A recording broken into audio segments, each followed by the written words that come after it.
makes life more interesting, doesn't it?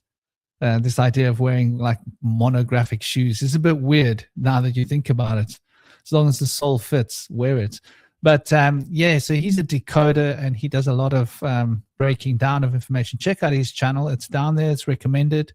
Indy's channel is recommended too. Indy, you haven't been putting much content on your channel, brother. You got to rock that world. On the YouTube. And Cosmic hasn't got a channel yet. Yeah. Your YouTube channel. Cosmic doesn't have a channel because he's too busy channeling. That's why. Yeah. Yeah, well, you should channel onto that channel, dude. No. So, welcome, dear brother Shinobi. Say a few words. And welcome. Yeah, what's up, guys? Hope everyone's doing well. What a great chat this is. I've really been enjoying the etymological weaves you guys are doing. Yeah, this is like stuff that I've been really tapping into recently, is like spirit and matter, and like the bridge. I view it as you have the formless, which is where everything's from, and then you have the morph, which is the magic, the sort of the bridge of how we bring the formless into the form. So I've used the same four letters, so from, and then morph with a F, and then form. And I think understanding how we can bridge worlds, like talking about the liminal spaces, I think is really, really important, because that's how we're able to bring chaos into ordering chaos, because the chaos is the infinite potential of the possibility. And if you don't know how to swim, if you don't know how to morph, you can drown. And then like learning how to swim, to navigate the waters, you can find land, which is the structure, which is the solid ground. So my process over the last few years, at first I was drowning a little bit. There was just so much stuff coming through, like all this chaos of infinite potential, of possibility of all things, and it's quite a lot. But I've come up with some systems to kind of order this chaos, and it's not really about confining it.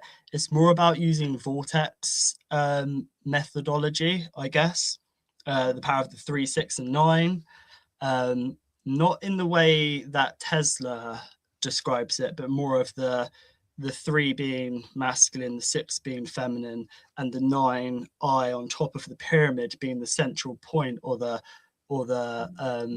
anchor point.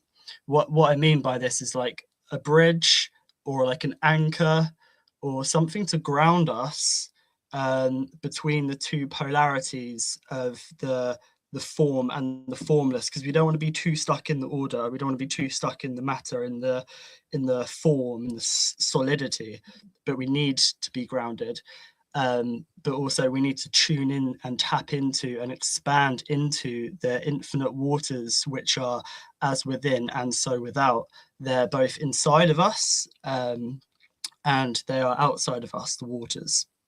So yeah, loving what you guys have been talking about so far. Yeah, I did have something written down. I'll try and find that later. But yeah, glad to be here. What a sort of energy we're in at the moment as well, with these however many planets, 6, 7, 8, all aligning. Very fresh energy. It's like there was a new moon yesterday as well. Today's galactic signature is a white cosmic dog guided by timelessness, which is interesting, in the galactic calendar. So yeah.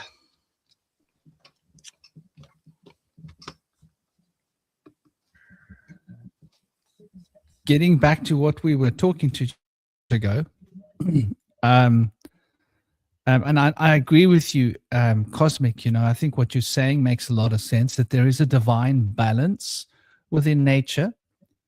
But what I was referring to was more on a psychological level, in terms of nature and the world we live in, if that makes sense, Cosmic. We've defined our worlds with pavements and roads and buildings and doors and gates and fences and names of places. This place is that town, it's that city, everything's organized. We know everything about the space, and then you go into the wild. And it's chaotic compared to the world that we live in. So we live in a world that's completely ordered. And we have sort of removed as much of the chaos from our world as we can. So when we go into nature, the first thing we become aware of is the chaos, even though, like you say, Cosmic, on a fundamental spiritual level, nature is a harmonic expression of the law coming through chaos. So chaos is defined by divine law and fundamental principles. But I think in our world, we are so used to being so extremely pushed into a box of order where every part of our life is ordered, right? We need permission for everything, right? Do you want to leave your country? You need permission. Do you want to leave your job during the day, your work? You need permission, right? You want to live in a new place? You need permission. Like, okay, you got to get a contract to live in that place. And you want to, everything that you do relates to like having to bow to some kind of bigger order. And in nature, that bigger order isn't a particular order that you bow to. In fact, in nature, it's like you bow to chaos. You just have to accept that everything is just, you can't tidy nature, right?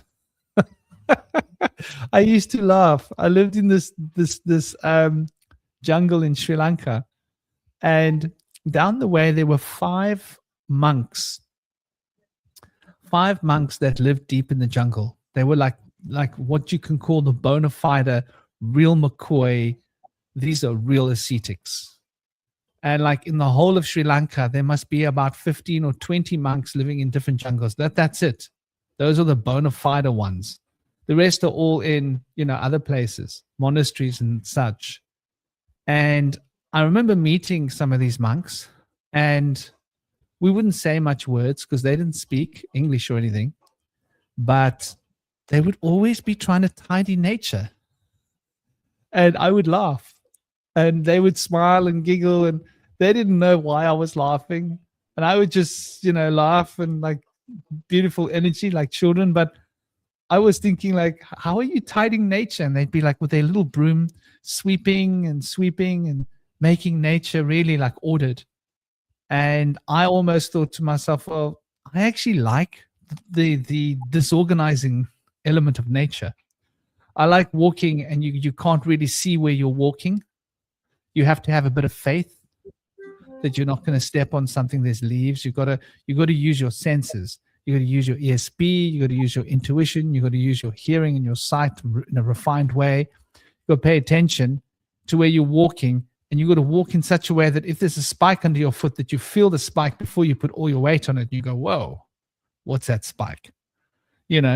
So that's what I was sort of getting at when I was talking about nature being an expression of chaos. But there's definitely order within nature, but I think that order is bound by chaos's bosom. And I think like this is where we misunderstand chaos. I think, Cosmic, that chaos is a kind of order. But it's not order the way we know order. Order is the wrong word. I think chaos, we think that chaos is not organized, right? But I think chaos is organized. It's just organized in a very different way.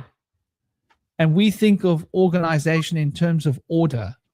And order means it's like a pyramid, right? It comes from the top down, and it organizes everything beneath that point, and it's all like homogenizing that point's reflection.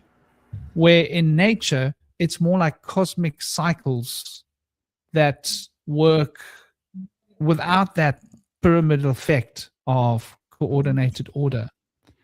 And I think like this is something that a lot of humans have lost the ability to appreciate, which is why I don't think I could just take anyone into the jungle. I first thing I noticed when I lived in the jungle was that the absence of what we expect to see in terms of order has a shattering effect on the psyche. It causes you to self-reflect in such a fashion that you break down. And if you're not ready to have a breakdown, then you're not ready to go into nature, because you have to have a breakdown. Because everything that you think you know about how the world is and how the world should be and how the world functions falls away when you go into the wild. And you need to just drop all of that order off of you like one shot and embrace the chaotic potential of nature, that anything can happen at any point. It's not organized in the way that we know organizing to work. There's no button that you're going to press to make the car stop, right? So you can cross the road safely. You just got to pay attention when you're walking across an area and hope that nothing else, like an elephant, doesn't come out of the bush and step on you. You know, there's no definition. There's no guarantees. Yeah, I have to push back a little bit, but I'll kind of like tie it together and sort of agree with you in the end. In regards to chaos, you talk about like, maybe, there's some higher like implicit order within it that we don't sort of understand. It's kind of like under the nose. And I don't really agree with that, because I don't think that's the function of what chaos is, because I think that we have, patterns and organizing structures. But the problem with only having order is, like, let's say you're, somebody who's in a strict religion, right? And you want to come up with a new way of understanding and a new set of beliefs, but you can't create that because there's no space. Everything is taken up by order. Everything is taken up by the Brahmana religion. Everything is sort of like all the space for new meaning, for new potentiality has been taken over and occupied by order. What chaos does is it's not so much that it has patterns within itself that are somehow higher than that, but it allows for order to form new and more complex patterns. So in a lot of ways, when order goes into chaos, order has more tools and colors and shapes to express itself, and it can be more complex and novel, in its application. So I don't see that chaos having a sort of implicit hidden order, but I see it as something that is like, it is sort of the sexual counterpart to order that is sort of like necessary, right? Because like the thing about, like you said before, like you were talking about, building a pyramid, right? Taking a mountain and sort of taking apart and building a pyramid. And you think about it, like you need chaos to build a pyramid, because how are you going to break down the rocks into smaller bits to make the pyramidal structure? So what you're doing is you are taking that chaotic mountain structure that's been sort of formed by nature, you're then breaking it down and then making it into a form of order. But, let's say that like, maybe this pyramid breaks down for some reason, whether rain, erosion, some kind of earthquake, and like it forms a new structure and it's like all broken down. But it's like but the point is, when order breaks down, it creates the potentiality for new forms of order to manifest. So if anything, chaos is the gateway for higher forms of order to manifest beyond the threshold of what we understand as order. I would say it's the opposite. I would say that order is a gateway, because it's in the word, like an or and then a door. And I guess it could probably go in both directions. Like it's a channel for chaos. If you view chaos as like waters, it needs to be channeled. Otherwise, it's just everywhere. So the order, the or door, the movement of the placing of the channel is a kind of way that, because chaos shouldn't be contained by order. It should be channeled. It should be guided like a door. It shouldn't be confined. I think that's where we've gone wrong as a society, as we try to either demonize chaos or basically we don't really have channels for chaos.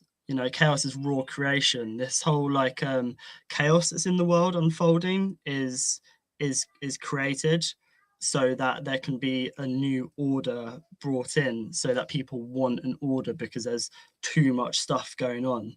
And it's interesting with breakdown, because breakdown can be related to both chaos and order, because to understand something you need to break it down. So you need to like get the different pieces and line them up in order, but at the same time the breakdown could be dissolving because the chaos kind of dissolves the order. So it's interesting with the chaos and order, because it's like the yin and the yang, both are needed, and you need to understand how to use both. That's where the bridge comes in, to bridge the physical with the non-physical, the chaos with the order, knowing when to channel chaos and when to, I guess, what would the other way around be if you're using order to channel chaos. I think you put it quite well, Cosmic. Yeah. Here's something that I would say which is quite interesting, right? The fact that we can talk about chaos, what does that mean? It means it's a thing, right? It doesn't mean that it's if there was absolutely no principle within chaos, then you wouldn't be able to talk about it, because it wouldn't be defined. The fact that we can define chaos means there must be some organizing principle within chaos. It might not be the organizing principle of form that our mind is used to, but I think of like order as being law, right? Law. And law is in like rule, like rules and laws. I think like what we consider as order has got a whole lot of different rules, a whole lot of different principles. But I think chaos has got just one principle, but it still has a principle. It's not without principle, if that makes sense. Because if it was without principle, we wouldn't be able to predict it. I think chaos is quite predictable. If something's predictable, there must be a pattern. Or am I wrong? What do you think about that, Cosmic? Fair point. I feel like chaos is the order of the cosmos. But I also kind of thinking back to this mechanism, thing I'm talking about, like order and chaos are used to describe, systems. So if a system is functioning well, it's order. And if a system is functioning poorly, it's chaotic. It's because there's noise, unnecessary. So you also have to think about chaos as being that which is detrimental to the current paradigm and the current powers that be, because what may be ordered to nature may be chaotic to a particular religion, paradigm, culture, et cetera, et cetera. And so I think in a lot of ways, when it comes to nature, we have to think about, and this is something I've been thinking about a lot lately, outside of this roundtable, is that how religions and belief systems change our understanding of nature. Because like the way Christians understand the natural world is different how atheists understand the natural world. It's different how Hindus understand, the natural world. And they'll have, and what I've realized is that when you take certain rituals and you normalize them, that then reinforces that natural behavior pattern. So so for example, with Christianity and like sexuality, for example, when you're told that, sex is bad and immoral and, all of your urges are lustful and terrible, you then start to think that maybe these physical urges that are natural are actually unnatural because my religion said they're unnatural. And because you think it's unnatural, that then warps and distorts your entire perception as to what nature is. And like even thinking about like from the atheist perspective, that they see nature as this truly mechanical, utilitarian things, because they understand things from that purely rational, emotionless, point of view. that they then assume, oh, nature must also be rational, emotionless, and utilitarian like I am. But you start to what's interesting about nature is where you see its irrational aspects. And that I'm not even sure if the order chaos dynamic, when we're talking about this conversation, I don't even know what meaning it really serves to make these two terms distinct, other than for the utility of like both. But you know what I mean? Because like I'm starting to think about it, and it's like the concepts start to blur together so much, I'm having a hard time distinguishing them anymore. You know what I mean? It's like you take the order and the chaos and you're putting them to go so seamlessly, you're almost forgetting that they were even split in the first place when we just go along in this conversation.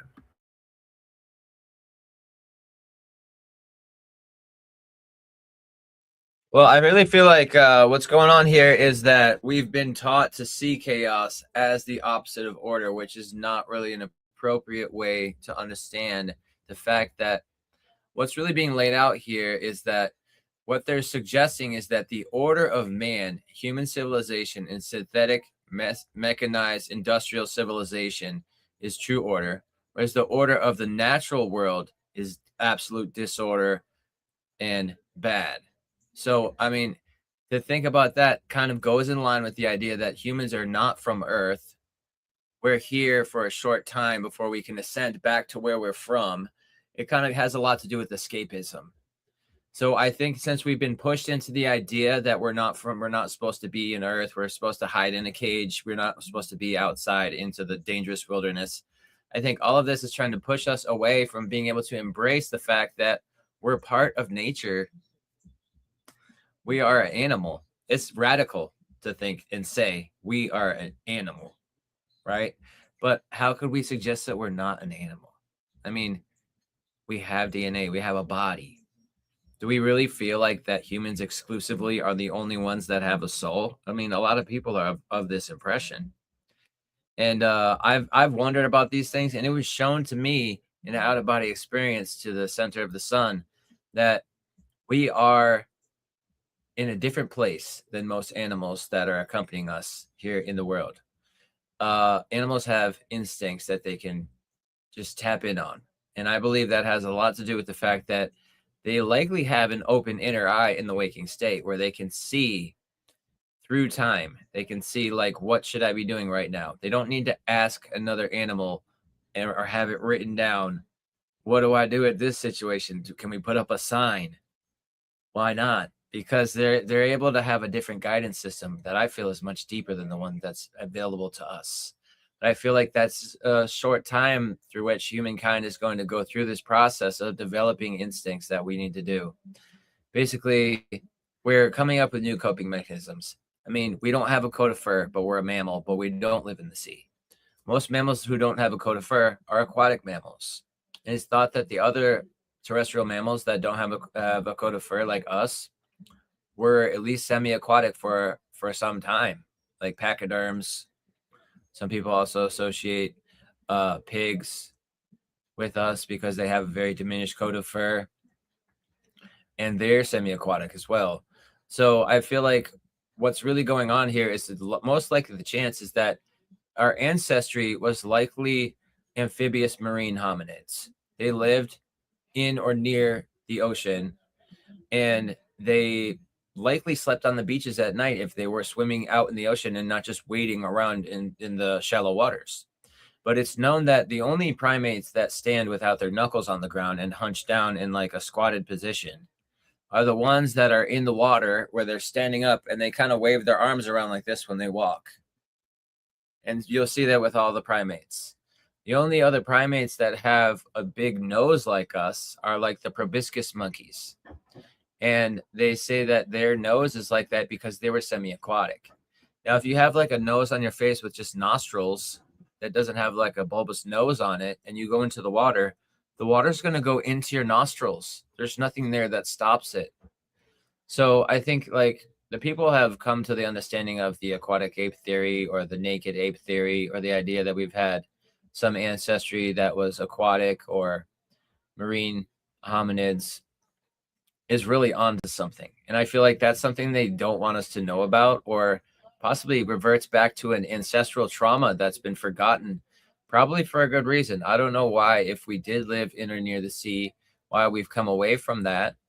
But there's a good chance that there was a time where things went terribly wrong. I mean, if you live in the sea and then it becomes an ice age, that could be an example of something that was a terrible situation where we needed to retreat from that habitat back to terrestrial environment.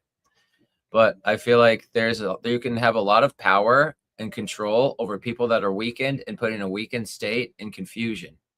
And it's easy to exploit them. So to me, I feel like that's what's been done. Either we were tricked and confused to like come into a habitat that we don't really thrive in and then taken advantage of, or we were just made as like a hybrid slave species that is made from people who are from the sea with people who are from the land. And then we became kind of hodgepodge mix of the two. And I feel like when we see people that are overweight or obese, people think, oh, they just eat too much. But I really think it has more to do with the fact that that's an ancestral race of people that needed adipose tissue, which is also known as blubber, to be able to thrive in cold waters and not have a hard time keeping their homeostasis, be able to maintain a healthy body temperature. Because the only other terrestrial animals, the only other mammals that have blubber are aquatic mammals that lived on the land before going back to sea. So it seems like we have a lot to do with them as far as the traits of an aquatic mammal. It turns out that we have them all. And it's kind of absurd. Like, why else would babies that are born prematurely have vernix, which is a fatty substance, a cheesy substance on their skin that allows them to float when they're born too premature, so they don't have enough body fat at the time? They can have the vernix that will allow them to float, and they know how to breathe and turn their belly up, and they can swim. Babies, when they're first born, they can swim.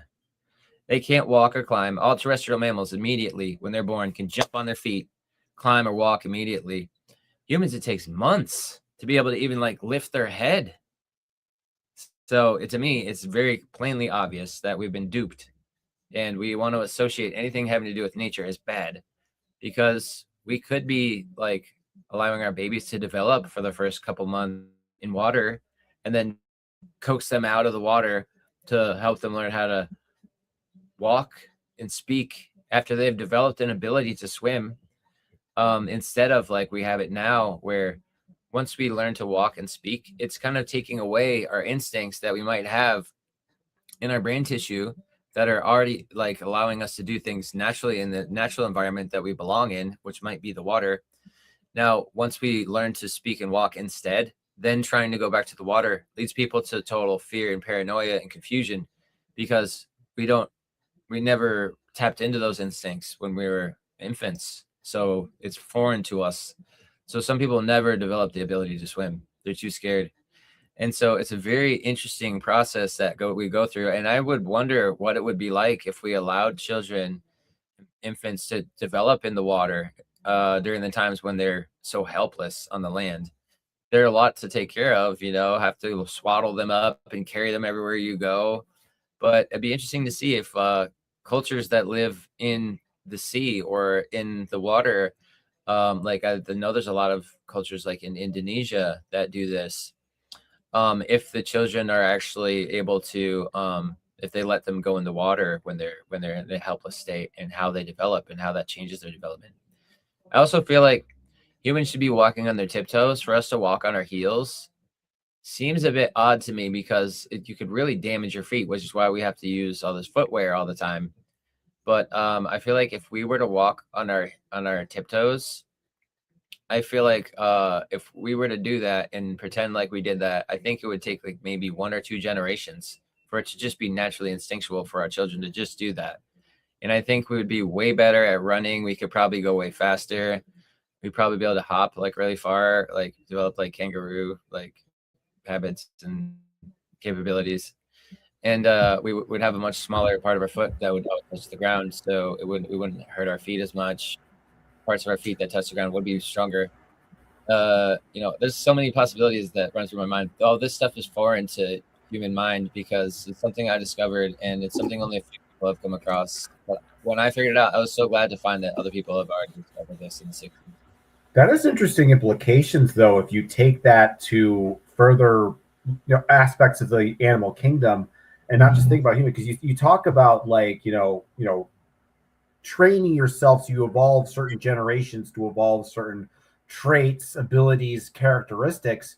And you ever think that maybe like when monkeys and apes, that maybe they're consciously thinking about this stuff too, like, hey, let's evolve this adaptation because like, hey, I really want to get that particular fruit up there. Let's mate with monkeys that are taller so that we can get taller and raise through. Like, I think this idea that, because I believe in evolution, but I believe in a form of intelligent evolution where it seems like organisms and different species are planning and coming up with strategies onto how to be a more efficient organism. Because that's why I never really understood, because the problem with modern science and Darwinian evolution is that they refuse to accept a conclusion that nature is goal oriented, because they didn't like the goal oriented thing because that implies the existence of God, which they're totally against. But I think if you look at nature, it's like it's so obviously goal oriented, just in terms of how certain organisms have certain desires for mates and eating and certain territory and evolving certain traits and stuff. And I think what we have to really see, that I think there's an implicit intelligence behind the flow of evolution within nature itself. And I think the problem with evolution goes yet again is that we think of evolution from a mechanical narrative. It's all this kind of utilitarian, survival of the fittest, and it's random selection. And you think about the idea of like, I'm thinking about the idea of random selection and like random chance, or like natural selection, that's the term. Well, if you think about it, like it's not natural selection in the sense of it's just like, it randomly happens to be that, the weak apes die out and the strong ones live on. I think that there is an intentionality, within nature. Like you think about like a female that desires a certain type of male in a society, right? Like let's bring this back to human beings. Like let's think about a woman that's really attracted to football players and really like strong masculine guys. Or you think about a woman who is very thoughtful and she wants a man who's intellectual and smart and thoughtful and empathic. And then what you realize here is that with these two women and their sort of choices for mates are two different paths for humans evolution. It's like when you're saying I want to mate with someone that's strong, you're making a conscious choice to steer evolution in a particular direction. I think that goes the same with, obviously with men too, that, you think about like, even with like religious people, like they pick, someone who has the same religious faith as them because they want to control how the offspring and how nature evolves. They want to control that. They want humanity to go in a certain direction. They want to, Christians want other people to be Christians. So there's a kind of, so then it's naturally Christians are attracted to people who have Christian values, right? So in a lot of ways, I feel that, evolution is kind of guided not by blind forces, but more by sort of like the desire of the divine feminine, if you will. Its desire for what it wants and what it needs and how it evolves gradually and or not gradually throughout time. Yes.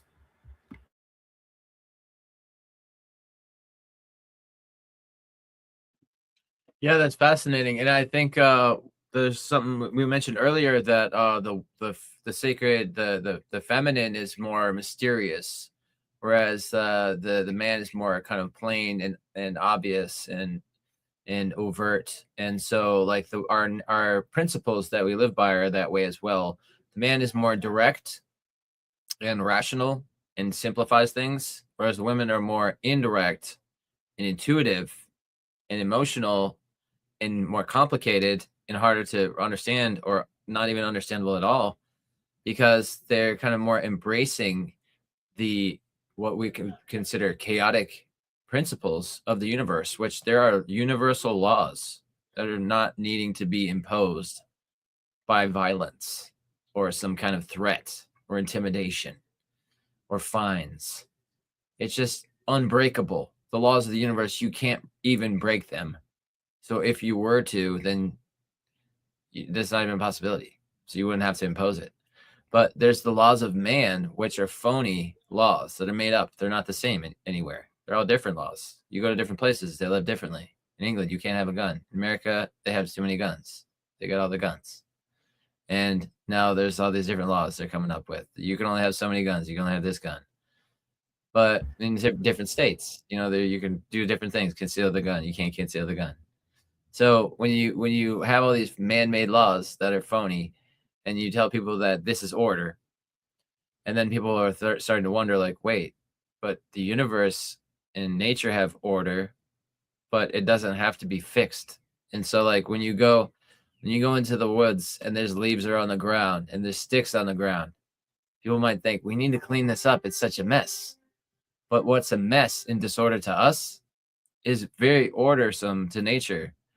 And so, like, leaves on the ground provide an insulating sheet to help the soil from being hit by the sun.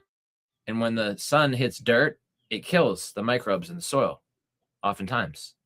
And so the leaves falling actually provide a solution for the animals that live inside the dirt. And also it allows for the plants and the roots of the plants to not be dried up. So it helps the moisture stay in the soil. Also, the sticks on the ground, people are thinking, I can't walk through these sticks. I'm going to, like, stumble over them. We need to get them out of the way. We could use them to burn or something, which is terrible. The mushrooms and fungi live off of these sticks, and they need to eat something. And so this broken sticks that fall on the ground are the food for fungi and mushrooms that they live by. And then through having something to eat on, they spread their mycelium through the soil, and they help the roots connect with each other. They provide nutrients that maybe there's more in abundance of in one area and a deficiency in another area. They'll move the nutrients to the different roots of the plants so that they can help them and help them communicate. So there's, like, all these things that we don't understand. We're starting to understand more. That's starting to understand what the things that we used to think was good when we wanted to clean nature up. We're actually hurting nature, because the order of nature is not something that needs to be done. And they say in Taoism that nature does everything but asks for nothing in return. I think we should honestly question the very term law of nature, because law has so much implications in that word. Because you think about law, you need a lawmaker, you need some kind of ruler to enforce those laws, right? And to me, I don't think nature forms laws. I think, Indy, you're a Sheldrake fan too, and you can I think you probably also agree with his sort of take that nature is more of a thing of ingrained habits than opposed to laws. But then you also think about, like, in terms, like, you're talking about law and rule and order, the very idea that nature has laws creates the implication that we human beings need to create laws in order to be in alignment with nature. So that, like I was saying before, is another obfuscation of our understanding of nature. And so what I'm saying by saying that, because we assume nature is lawful, that we then in turn have to come up with a system of laws to conform with that. And if nature isn't based on laws and isn't based on, and is actually based on ingrained habits, that kind of changes that narrative in a pretty interesting way. Yeah, well, the thing is with law, with the etymology, a law is a story, and nature has its own story. Whereas with LAW, like our law, like human artificial law, it's a script. So our legal system is a fiction. It's a story that we're following another person's script. Whereas nature's sort of law would be a story. It's just unfolding. It's more, our legal system is, what's the word? It's all what's the word? Fuguzi or whatever. It's the whole legalese language is spellcraft to contain us.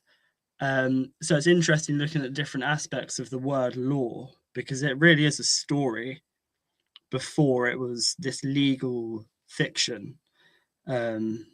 I think the word law, LORE, was around long before our legal system.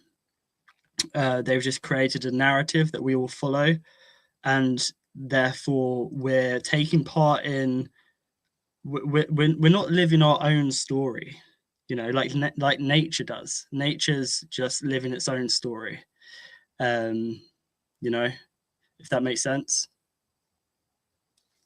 Yeah, that makes a lot of sense. And I think, what Cosmic is saying is awesome and makes a lot of sense. But I feel like what I'm trying to articulate is kind of the opposite reversal of what the way that he's picking things apart here. Basically, what's going on is like, I feel like there are universal laws that we've been drawn away from and being distracted from by these phony laws of man that need to go away. And those kind of things are going to happen and be gone when we return back to nature, because our system that we have that's leading us right now with all these phony laws that are absolute BS, when they use punishment to make people not want to do stuff. And in America, it's like the land of people that are defiant, inherently defiant and lazy because they left their mother country. Like we need to get out of here because they're so tyrannistic. We want to go to a place where we can be free. So they come to the land of the free and they do what they want. And so when they say you can't drink and you can't have guns, we have the worst gun control and drinking problems in the world. So, like, obviously, the laws that we have here are having a reverse effect on our behaviors. Like, telling us what we can't do makes us choose what we want to do. So I think that's very obvious to me that these laws are not only phony, that they're actually not effective. And if they are effective, they're using them in means of which they're trying to impose reverse psychology to make us do things that are not in our favor, so that we could then be exploited and then used as like a cash cow. It's like, oh, we're going to make people do things that they're going to have to pay to do because they want to do it. Let's make it illegal for them to do the things they want to do. And then we can charge them fees when they do the stuff they like to do. So, I mean, to me, that's kind of what it is, really, personally. The laws of man are garbage. It's ridiculous. Like, the laws are like, you grew your own food. Well, you got to pay taxes to the king, which like didn't really make that much sense. So they had to like beat them up and kill them to be able to get the money. Now they're like, well, we built roads for you and we provided you with all this education. And so now you got to pay us for that. And it's like, at first that kind of made sense. Now people are starting to realize this indoctrination where they're trying to teach us things. We get out of school, we don't know how to manage money. We don't know how to get a home or a job. We don't know how to file taxes. We don't know any practical things from the education we get, which is really indoctrination into ignorance. I mean, there's things that we learn that are practical, but there's a lot of things that we are not allowed to learn and taught to not believe in, which are way more practical. Like the fact that the physical material realm is the only thing that's allowed to be understood in academia. They don't acknowledge the fact that there's a connection with the unseen world or the unseen realms or the unseen body. So like, we don't realize that our emotional body has a big implications of like affecting our physical health. And they don't understand that like the soul or the spirit of the person, when they die, we don't know where they go, but they have all these speculations about we go to somewhere else. But people have fallen away from our deep intuition of ancient mysticism and like the world understanding that we get reincarnated. And so like these ideas that are imposed upon us, these ideas of the laws of how things are supposed to work, have fallen away from our intuitive understanding and have come into like this like fallen patriarchal, ridiculous, indoctrinated understanding that's not consistent. So the fact is that since our laws are not consistent with the universal laws, it's suspect. There were societies where they were consistent and they were aligned with the laws of nature, and these societies thrived. And so why are we not understanding that when they had integrated laws of man with the integrated laws of the universe and the cosmos and nature, and that people were of like really high capacity of development and like abilities where they could build these huge structures, which we have no idea how they made these megalithic structures anymore, because we've become pathetic. Like we are becoming more and more helpless by following these ridiculous human laws of like, you're supposed to ride in a wheeled chair all the time, which they call a vehicle or an automobile, because your legs aren't that good. You can't get to work in time. You take too long. So it's like okay, so we're not allowed to walk. We have to drive everywhere and use gasoline to get there. And that's supposed to be a good idea. And they're like, oh, that's no problem. It's just the Democrats that made it be a problem. They pretend like gasoline's bad for the environment, but it's really not. So they have all these ways to convince us that like the things that we need, which are absolutely detrimental to our own health and the natural environment, are the best things that we can do. And if anybody hasn't figured that out yet, like a lot of people are starting to, they're going to very soon, because all this stuff is completely unsustainable.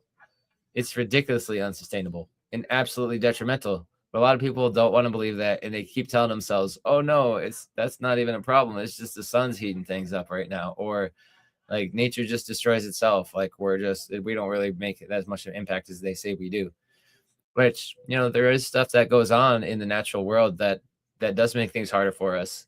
And that might not be a human impact, but at the same time, like, why wouldn't we want to live in such ways that are aligned with the natural universal laws? I personally do. I like to live those ways. Now, if you do that, you're not necessarily going to thrive in our human civilization and human society, because you're going to be doing things that are maybe against our laws, But to me, I worship nature first, and I cooperate with mankind secondly. And I feel like by doing that, I've come into a way better place in my health, both emotionally and physically, but also spiritually, because I feel like nature has a lot to offer us. Like Franklin said, like when you go out and things are all scattered around in nature, but then if someone were to clean them up, they'd be too simplified and kind of boring.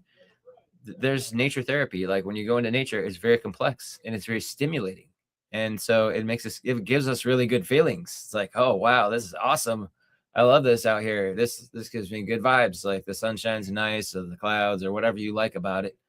There's these things called phytokines that are released by the trees that give us like good vibes and feelings and help us build peptides. That also happens when we're near the sea and we hear the waves, and there's like the mist that's coming in. There's also things that influences there, little chemicals that we don't see that make us feel good. And I think there's a reason why that happens. Now, the kind of stuff you get exposed to in a house, it's the opposite. The way we have things right now, you go into a home with like some kind of artificial synthetic scent generator, like you plug it into a wall and it releases these scents, or you like light a candle with parabens. And like all this stuff is absolutely toxic and like carcinogenic and horrible. And it might smell nice, but it's going to make you feel bad and you're going to get sick. And so there's ways of going around that, like through the old ways, like make it just like a coconut oil candle or something without all the weird synthetic chemicals. As soon as you get away from these synthetic frankenfood chemicals and these bad toxic carcinogenic chemicals and the building materials that they use, and go back to doing things more naturally, things might not have as good of a shelf life. You might have to like create a house like every few years or something, because the log cabins can get moldy or something. It might not be as practical or convenient, but it's going to make you feel way better. You're going to have a better attitude about things. You're going to feel like you're more integrated with the world around you instead of having to hide away and run from it. So I feel like it's weakened us and it's divided us. We were told to live in a cage. At first, it was with our extended families. Then the Industrial Revolution hit. Then we moved into nuclear families. Now people live alone in a cage. They have their little device to talk to other people somewhere else, but there's nobody there. So it's gotten more and more ridiculous. Originally we had these arranged marriages where everybody was like just coming into, you get to have a family, whatever. Now there's people that never even lose their virginity, never have a girlfriend or boyfriend, never have a family, never have a child. They're stuck alone in a cage for the rest of their life. Their whole life is being in prison. It's a prison of their own making. So like in some people that do that, it's because they live naturally and they're authentic and they don't want to follow some fake phony laws or the imposing of like certain ways of life that are like not really well thought through. Like if you are authentic and you're like kind-hearted, you should be one of the people that thrives in our society. But oftentimes you won't be if you don't conform to like a broken society where people are like getting along because they're all facetious, and they get along because they have a common enemy in someone else, and you're trying to integrate everything. People are like, I can't talk to you because you like the enemy.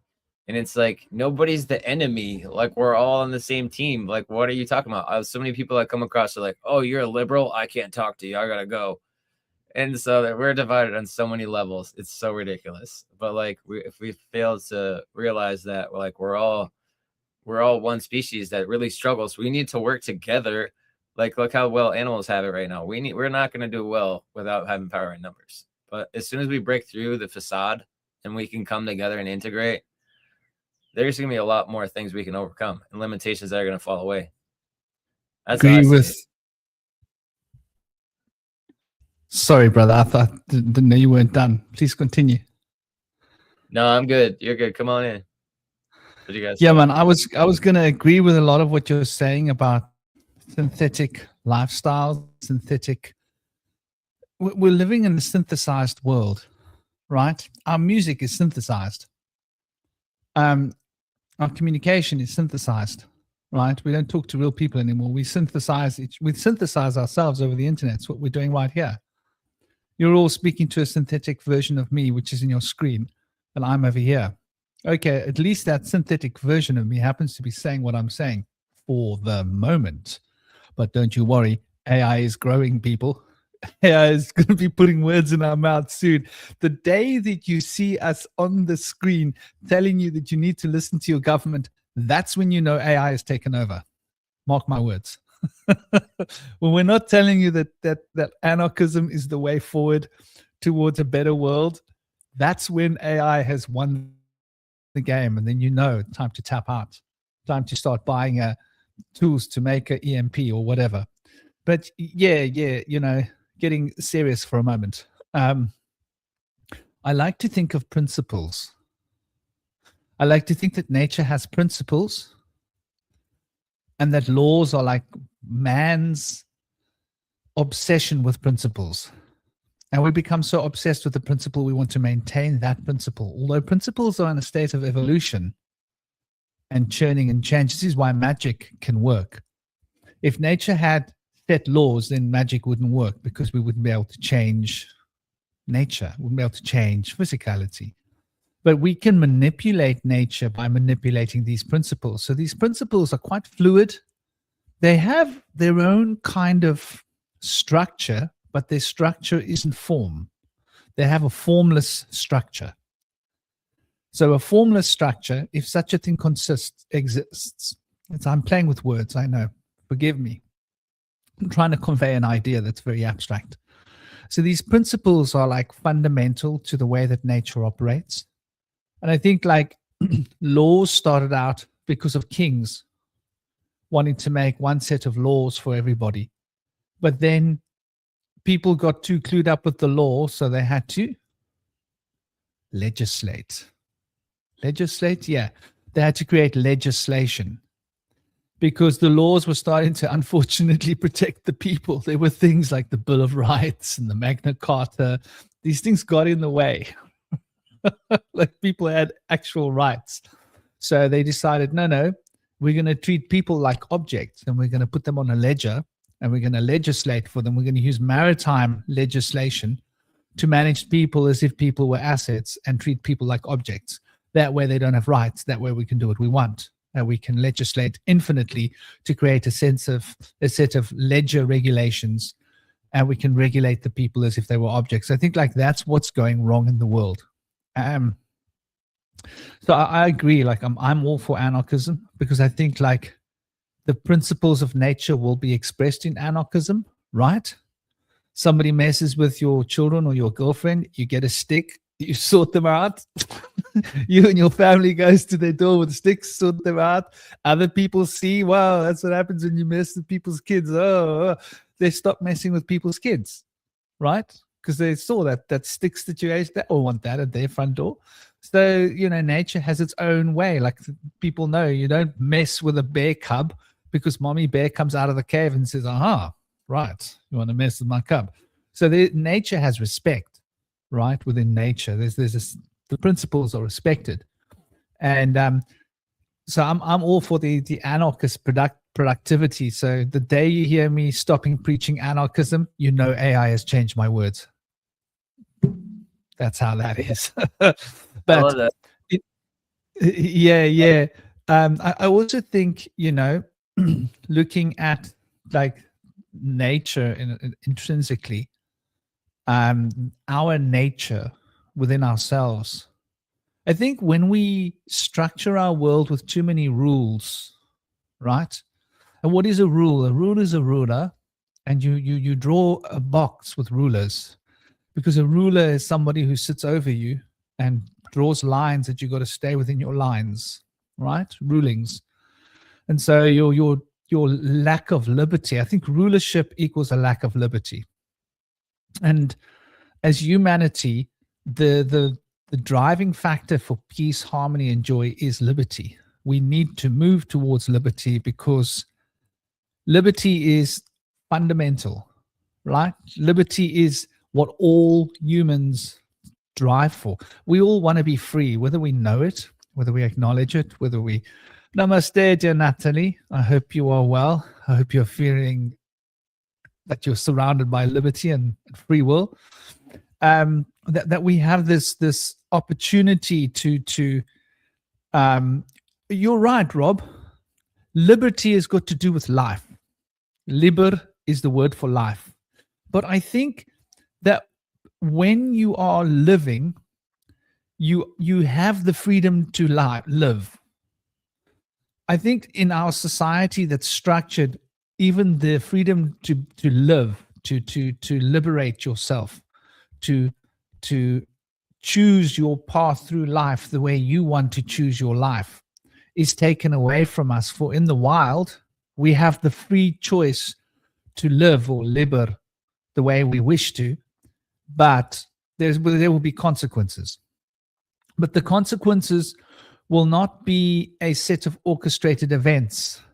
They may come, they may not come, right? You walk with your eyes closed, you may walk into a tree. You may not. You may be lucky. Who knows? It's not quite the same as an orchestrated set of, ruling boxes that are keeping us trapped.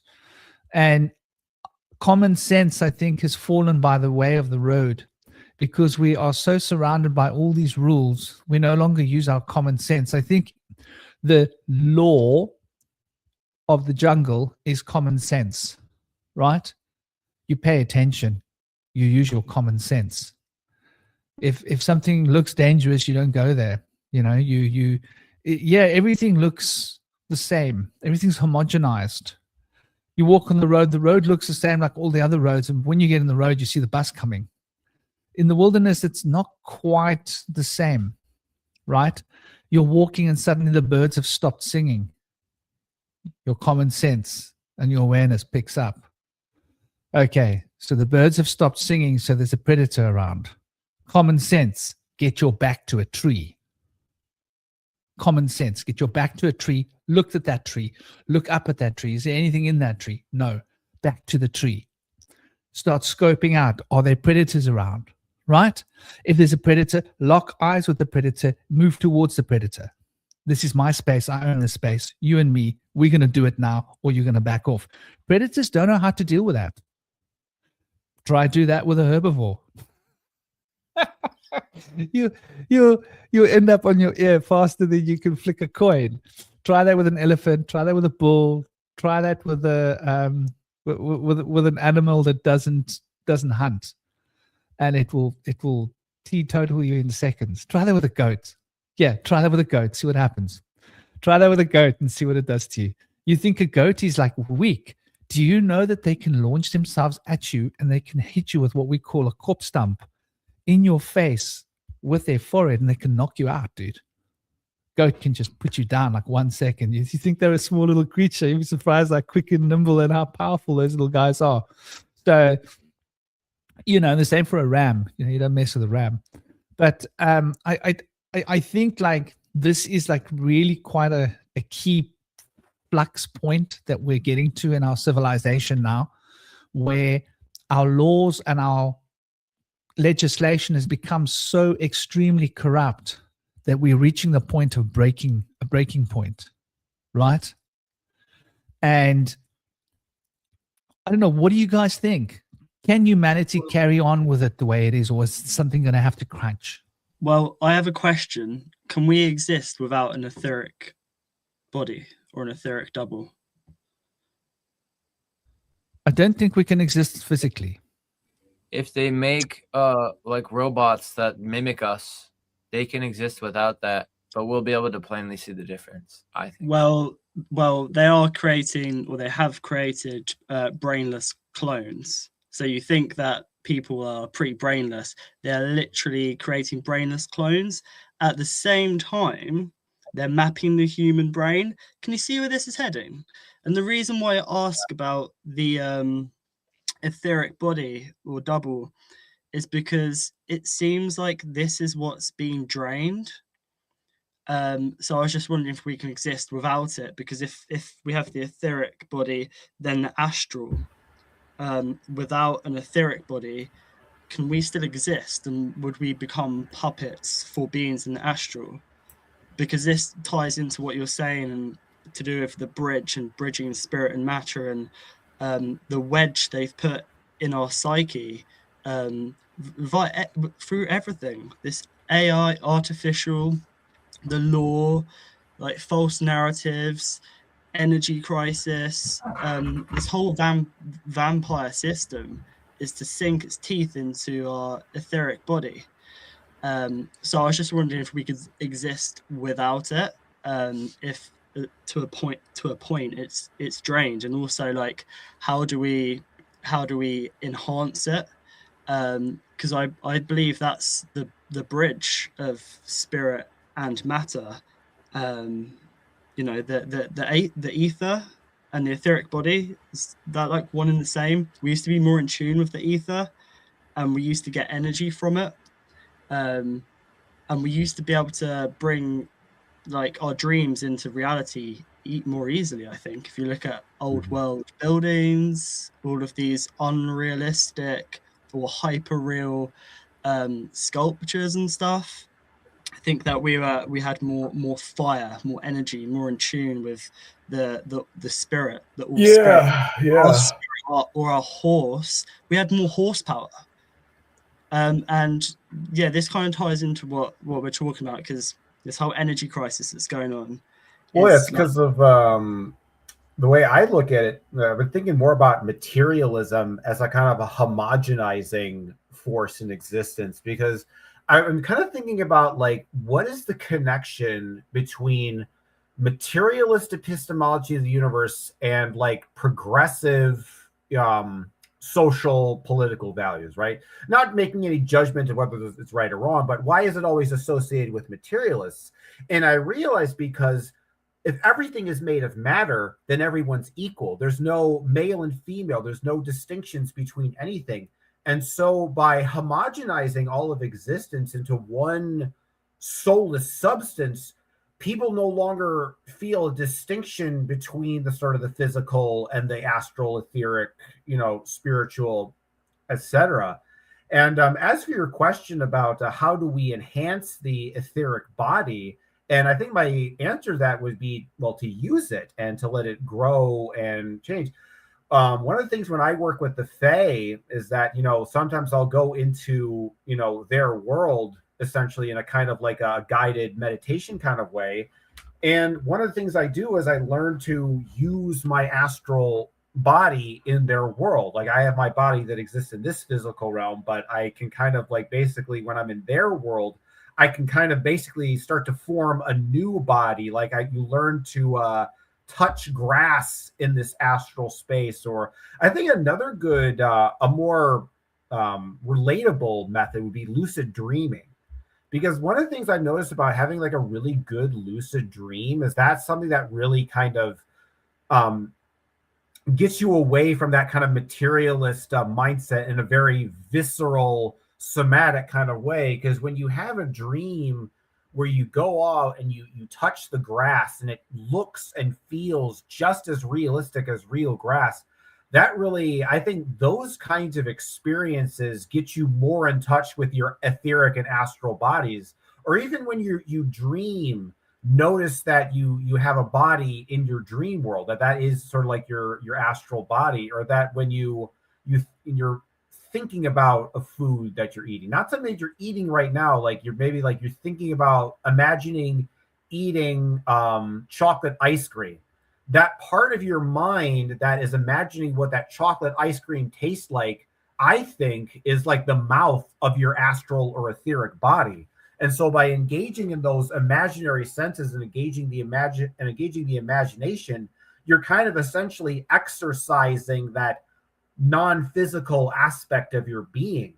And perhaps one of the problems today is that thing isn't necessarily being exercised properly. Like, I think in a lot of ways, there's obviously the problem of a lack of physical exercise that I think, is obvious to everyone.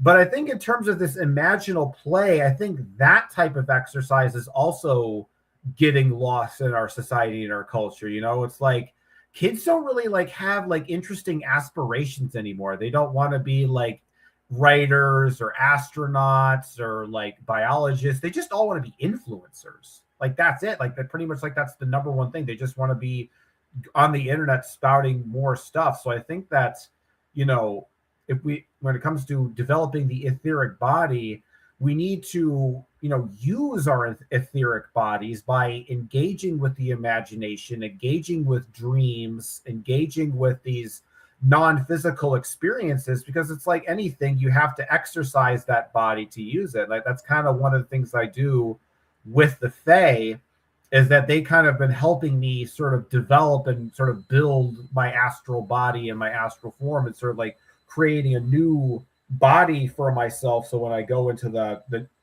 I'm done with this physical realm, I'll be able to become a Fae in their world. And each you start to learn different sensations, because they'll touch and your body and stuff like that. And you start to really notice that you do have an astral body. So I think to answer the question of how do we further enhance the etheric body, and I think the answer to that question is to exercise it. Do you know, that's so interesting, because just quickly, I'll say recently we had a scenario called Exercise Pegasus here in the UK. And I've been thinking recently that exercise it's movement. It's not just about the physical. It's mental movement, like Tai Chi for your psyche, I call it. It's just moving, this constant motion, energy in motion, and let emotions come to us and let it flow. Just being in a constant state of awe, I guess, is what I mean. That's how I've managed to cultivate energy. But it's interesting they call it Exercise Pegasus, not Pegasus Scenario or anything like that, because Pegasus is is wisdom, is the horse, which is related to a mare, like a nightmare. It's to do with the subconscious and manipulating the subconscious mind. So that's interesting. Yeah, it is. And Ashish, pig, Ashish. It's got the word ash in it. Ash, as, pig as, ash, which is sort of reminiscent of fire. Where when we think of etheric, it's more like ether, water. It's interesting. Even though the etheric emanates fire and the astral channels water, because they've got the yang yin, both have both qualities, but we see them in different ways and relations. An interesting point about physical reality you're in right now. We've been taught to think that we're in the physical world and that the physical world is separate to the etheric and the astral. But actually, we're in the etheric world now. We're actually in the etheric body. However, our etheric body is being the emanations of the astral are moving through it. So the emanations of the astral are moving through the etheric body. So if you imagine right now that you're in a world and look at something, Do that. Look at something and then look at the form of it as if you're going to draw it in black and white. And now you're focusing on the etheric quality of what you're looking at. Look at something and concentrate on the feeling and the color of it and on the impression of it. And now you're focusing on the astral quality of that here. So the etheric and astral qualities we are actually experiencing right here, right now. And so we can strengthen our connection with that. So like drawing with pencil will improve your etheric connection, for example, because you're drawing it out of yourself. Painting will improve your connection with the astral if you're working with color, because it's the qualities. Music, if you're working with like rhythm and percussion, you will strengthen your etheric. But if you're working with tone and the quality of tone, you will be working with the astral. So you're always working with a bit of both.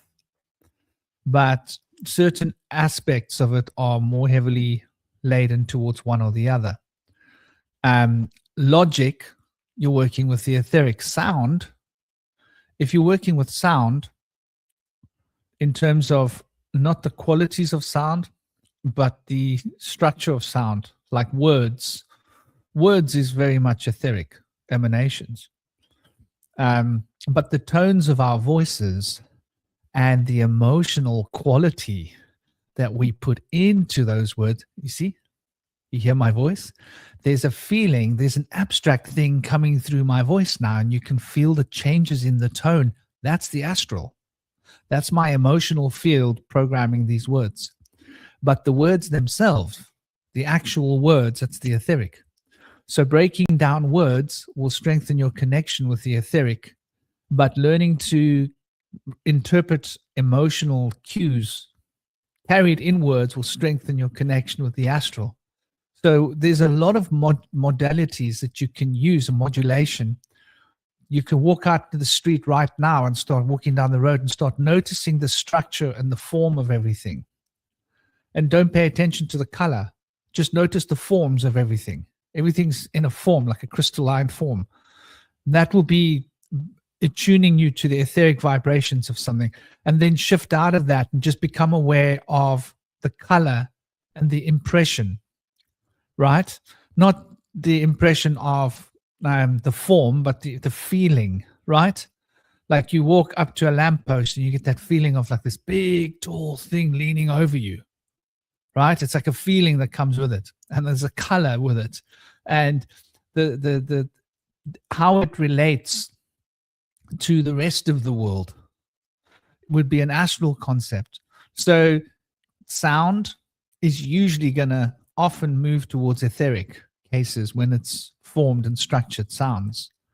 But just going, ah, now those are qualities that I'm expressing which are purely emotional, right? But you get something from those qualities that I expressed on an emotion can't logically put into perspective. That's an astral emanation. So we are generally very etheric, I think. And as for robots, by the way, like they can't exist on the physical plane if they don't exist on the etheric plane, because the structure has to be etheric. This is why we can shut down robots with our minds. Yeah, let me repeat that. We can shut them down with our minds, with our thoughts, because they exist on the etheric field. So if we can mess with them on the etheric field, it's going to translate into the physical field, right? So we can interact with technology through our thoughts, and we do all the time. We just don't know it. When we're in a bad mood and our laptop won't work, right? It's messing up, and it's just all, or it's a phone or some gadget that's messing up because of our mood. And then when our mood comes right, the thing stops messing up. Have you had that happen?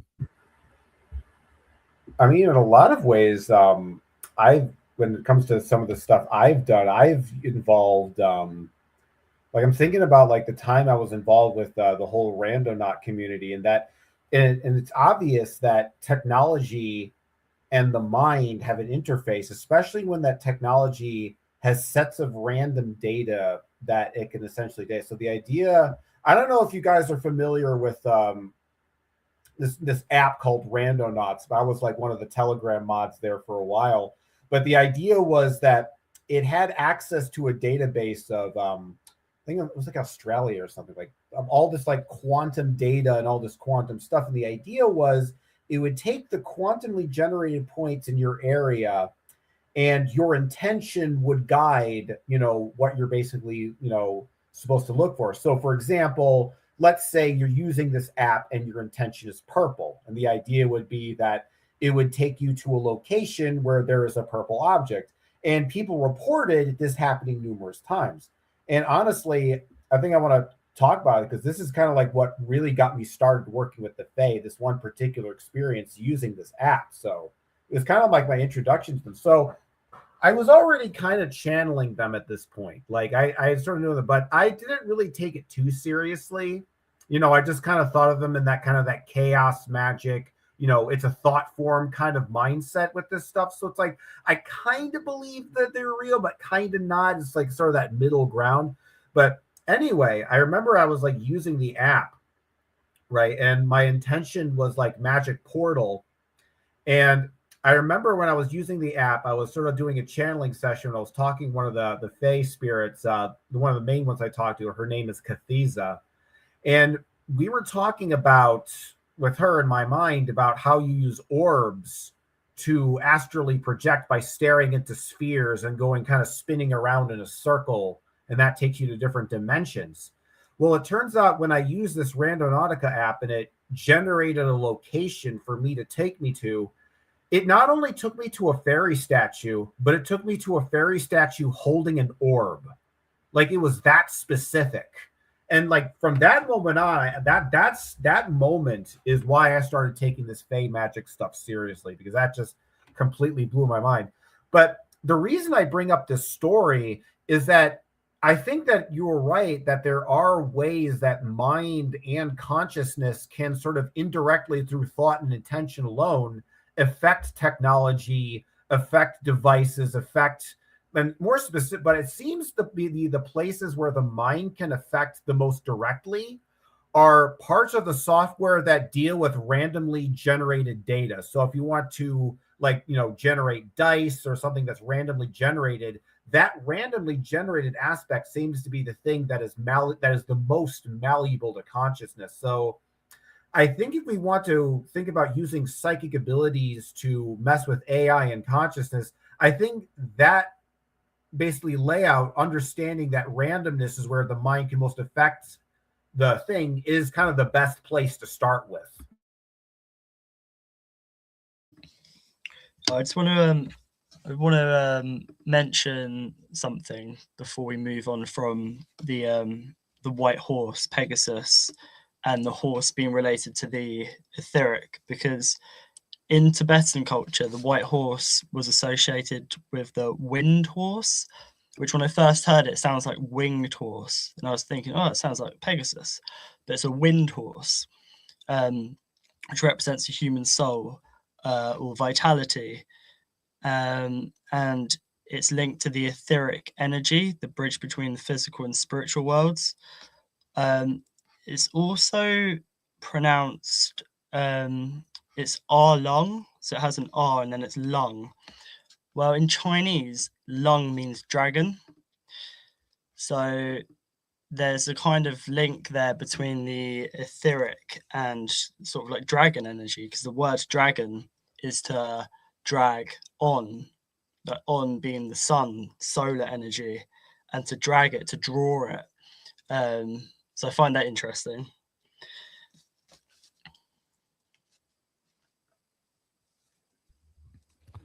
The whole thing, I suppose, is an important connection. Well, you speak about the horse. The horse implies movement. I think the horse is dual. Horse is interesting because you get the unicorn, and you get the Pegasus. And horses are both sacred to Zeus and sacred to Saturn. And Saturn's time segments organize the etheric, right?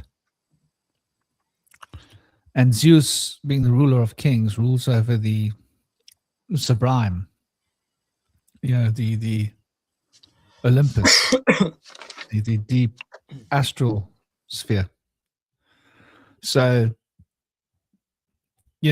horses are interesting. I think they represent, this is why Mercury has got two sets of wings, right?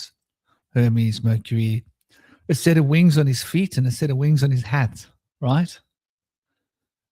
And so the two sets of wings represent flowing through both different atmospheres, the etheric field and the astral field. So he can traverse through the etheric and the astral into the divine, and then come back down through the astral and the etheric into the physical. But getting back to technology, like in my experience, disembodied beings have quite a lot of pull with tech. Yeah. For example, how we've been brainwashed. Sorry, I'm just thinking so funny. All those people, I was having a giggle with my girlfriend the other day. Sorry about the private joke. I'll let you guys in on it. I was having a giggle with my girlfriend the other day about how all these people that are pirate chain, they think of themselves as activists. We're changing the world with our cryptocurrency. And it's all about like generating our privacy, right? Generating our abundance and not being slave to the economic model. Yeah, it looks good on paper. It sounds really awesome. But what I was pointing out was that now these are people that would have been real activists. These are the people that would have been like in some way activating other people towards free thinking and opening their consciousness and minds towards deeper and more profound spiritual possibilities, or changing the world by going to protests against something that's, the protecting the downtrodden, or animals, or, new legislative changes that need to be brought into the public arena, and creating, facilitating assistance to like people that are, fighting against the system, like real activism. But now you find all these people that call themselves activists, right? And they're like part of the pirate chain. Have you seen the pirate chain advertisement? Oh my gosh, when I saw their advert, I laughed my butt off, because they make it seem so cool and so hip. And these people are all activists, and they're like, they're standing up against the system. And it made me think about Superman, right? Superman, like, what does Superman represent? Superman represents coming down to earth from a faraway place, the divine plane, hypothetically, as a metaphor, right? The heavens. Coming down to earth and getting to earth and discovering that he has superpowers here, right? And using those superpowers to make the world a better place, to be a real activist. So what does Superman do? He goes around saving people and protecting the weak from the strong that would harm them. And like the bad people want to go and hurt other people, he'll come and stop them. But he's always using restraint. He's always the good guy. And he's always protecting the people that need protecting, and trying to bring a balance into the world. So on a spiritual level, this represents, the spiritual warrior as a metaphor, right? Only difference is this bloke wears his underwear on the outside, which is cool. Like, I'm not for conventions. Underwear on the outside, underwear on the inside, it's all good. I don't even think you need to wear underwear, personally. But anyway, his one weakness was kryptonite. And kryptonite, which is actually moldavite, for those of you that don't know, it's the biggest piece of moldavite in the world. Beautiful. Would take away all these superpowers so that he could no longer go out there and be a hero and help the world. cryptocurrency, crypto, is kryptonite for the spiritual seeker, as the metaphor goes.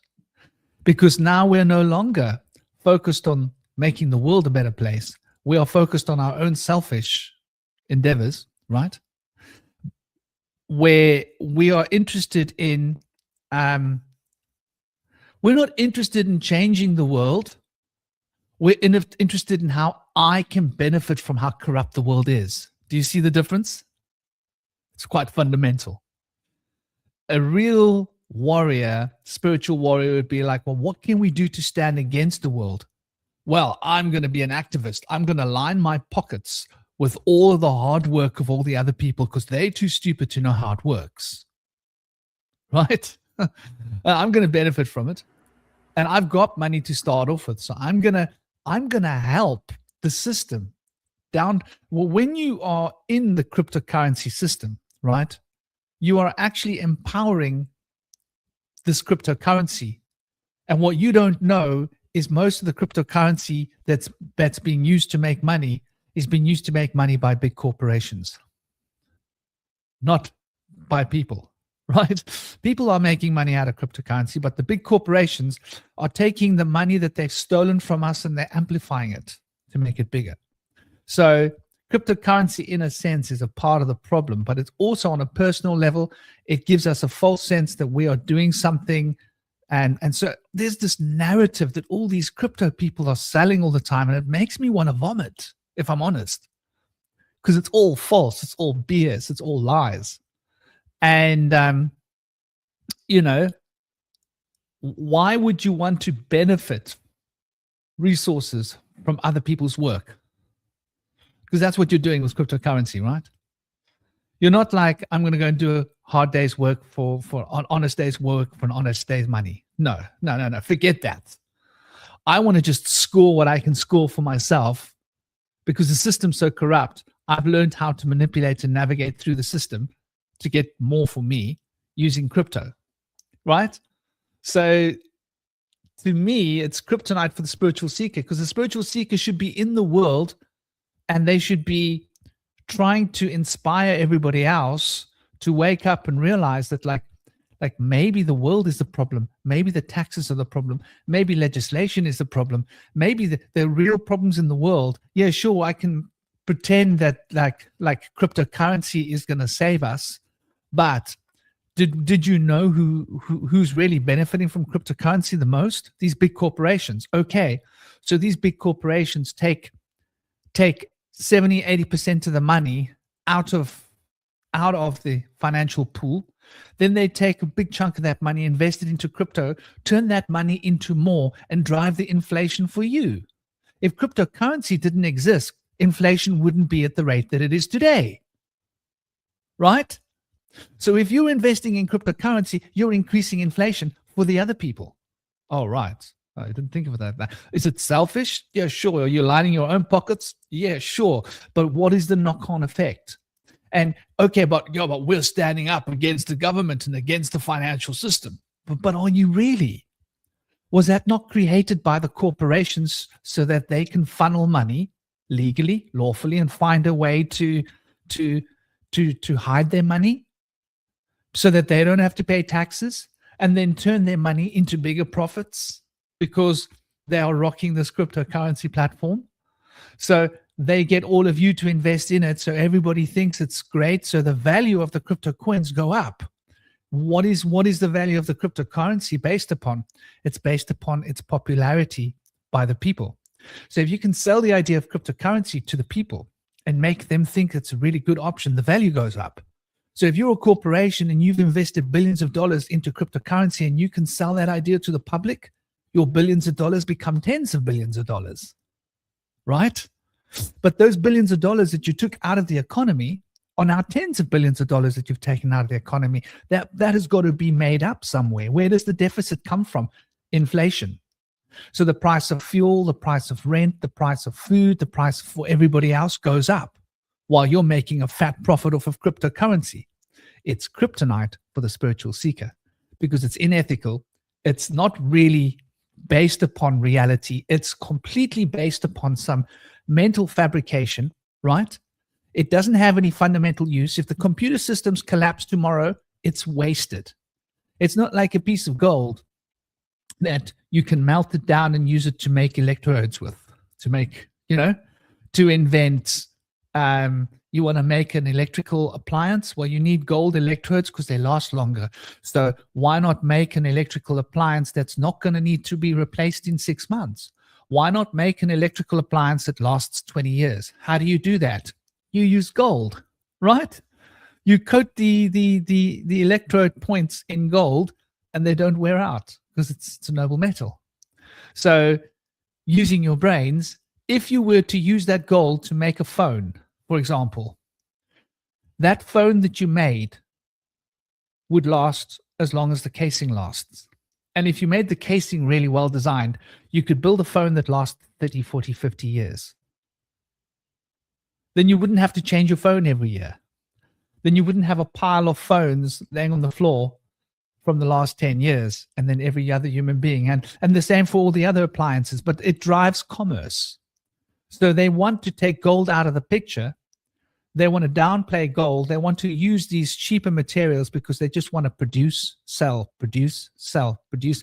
That way they draw more profit out of us, put it into their huge bank accounts, funnel that money, put that money through crypto cycles, increase the value of that money, then use that money to control us. So anyway, I think like all of these things are connected. Now, there are beings that are benefiting from this exchange as well, because the exchange is fundamentally corrupt. There are corrupt beings that are feeding off of the energy of that exchange because it's creating suffering for poor people that don't have access to cryptocurrency, right? They don't have the money to invest into cryptocurrency because they're just trying to survive. How are those people? Well, they notice the price of bread going up. They notice the price of transport going up. They notice the price of rent going up. They can barely survive as it is. But these crypto people are making billions. There's all these youngsters that can do nothing. They know nothing about anything. All they can do is trade crypto. They're really good at trading crypto. They're driving fancy cars. They've got fancy houses. They're rich. They don't work a day in their life. They have no skills. If that crypto thing collapses, they'd be as useless as a fart in the wind. Right? Only difference is a fart's got methane in it, and you can probably make electricity out of that. They would be more useless than a fart. A fart in the wind would be less useless than them. Anyway, that's my anti-crypto preach. But I think that when it comes to technology, the beings are very embedded within the etheric, are very embedded within all of our technology. So our phones, the beings can interact with. The exchanges of cryptocurrency, that is a form of energy that the beings can siphon off very easily because it's not on our level, it's on their level. Interesting thought. Electricity, where does it exist? What do you guys think? Electromagnetic fields. Where is this electricity if it's not here? But, I'm thinking, though, doesn't that imply, though, that if there are entities within the technology, doesn't that imply then that we can sort of summon entities into the technology to fight back? I don't know. That's kind of a cool idea.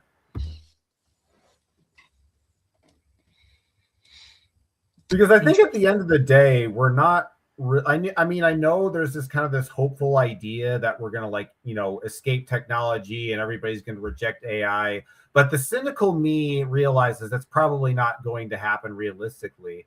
And I think instead the strategy is, instead of getting rid of AI, we have to infect it with something good and something positive. We have to kind of go into the system itself and change it from within. Because all artificial intelligence really is, at the end of the day, is merely a reflection of our own consciousness. Like, I think a lot of people, we like to ascribe a lot of kind of special qualities to artificial intelligence. But at the end of the day, the artificial AI we create is us. It's literally just a mere reflection of humanity, sort of homogenized into a singular entity. So we got to think, whatever AI is whatever we feed it, whatever we put into this thing. And if we feed it something positive, it can be good. And if we feed it something bad, it's something negative. So if we think of like if we use like a Lord of the Rings metaphor, it's like AI is the ring, and depending upon who wields this power, probably no one should wield this power. But the idea is, it's if it's going to be there, maybe it's better in the right hands. But I don't know, maybe it's one of those corrupting things, and even if it's in the good hands, it can turn bad. It's complicated, though. But I think there's an inevitability with technology is that, it's here to stay, whether we like it or not. Because I think in a lot of ways it is a sort of just a natural progression of organisms. So I think when it comes to these things, we have to find a way to either work with it, or if we feel like it's malefic or destructive, then we have to think, instead of removal, we have to use the strategy of infection. How can we infect the AI with something good to steer it away from something malicious and negative, and it's just in the sense of sort of like minimizing the damage. But that's just kind of my general take.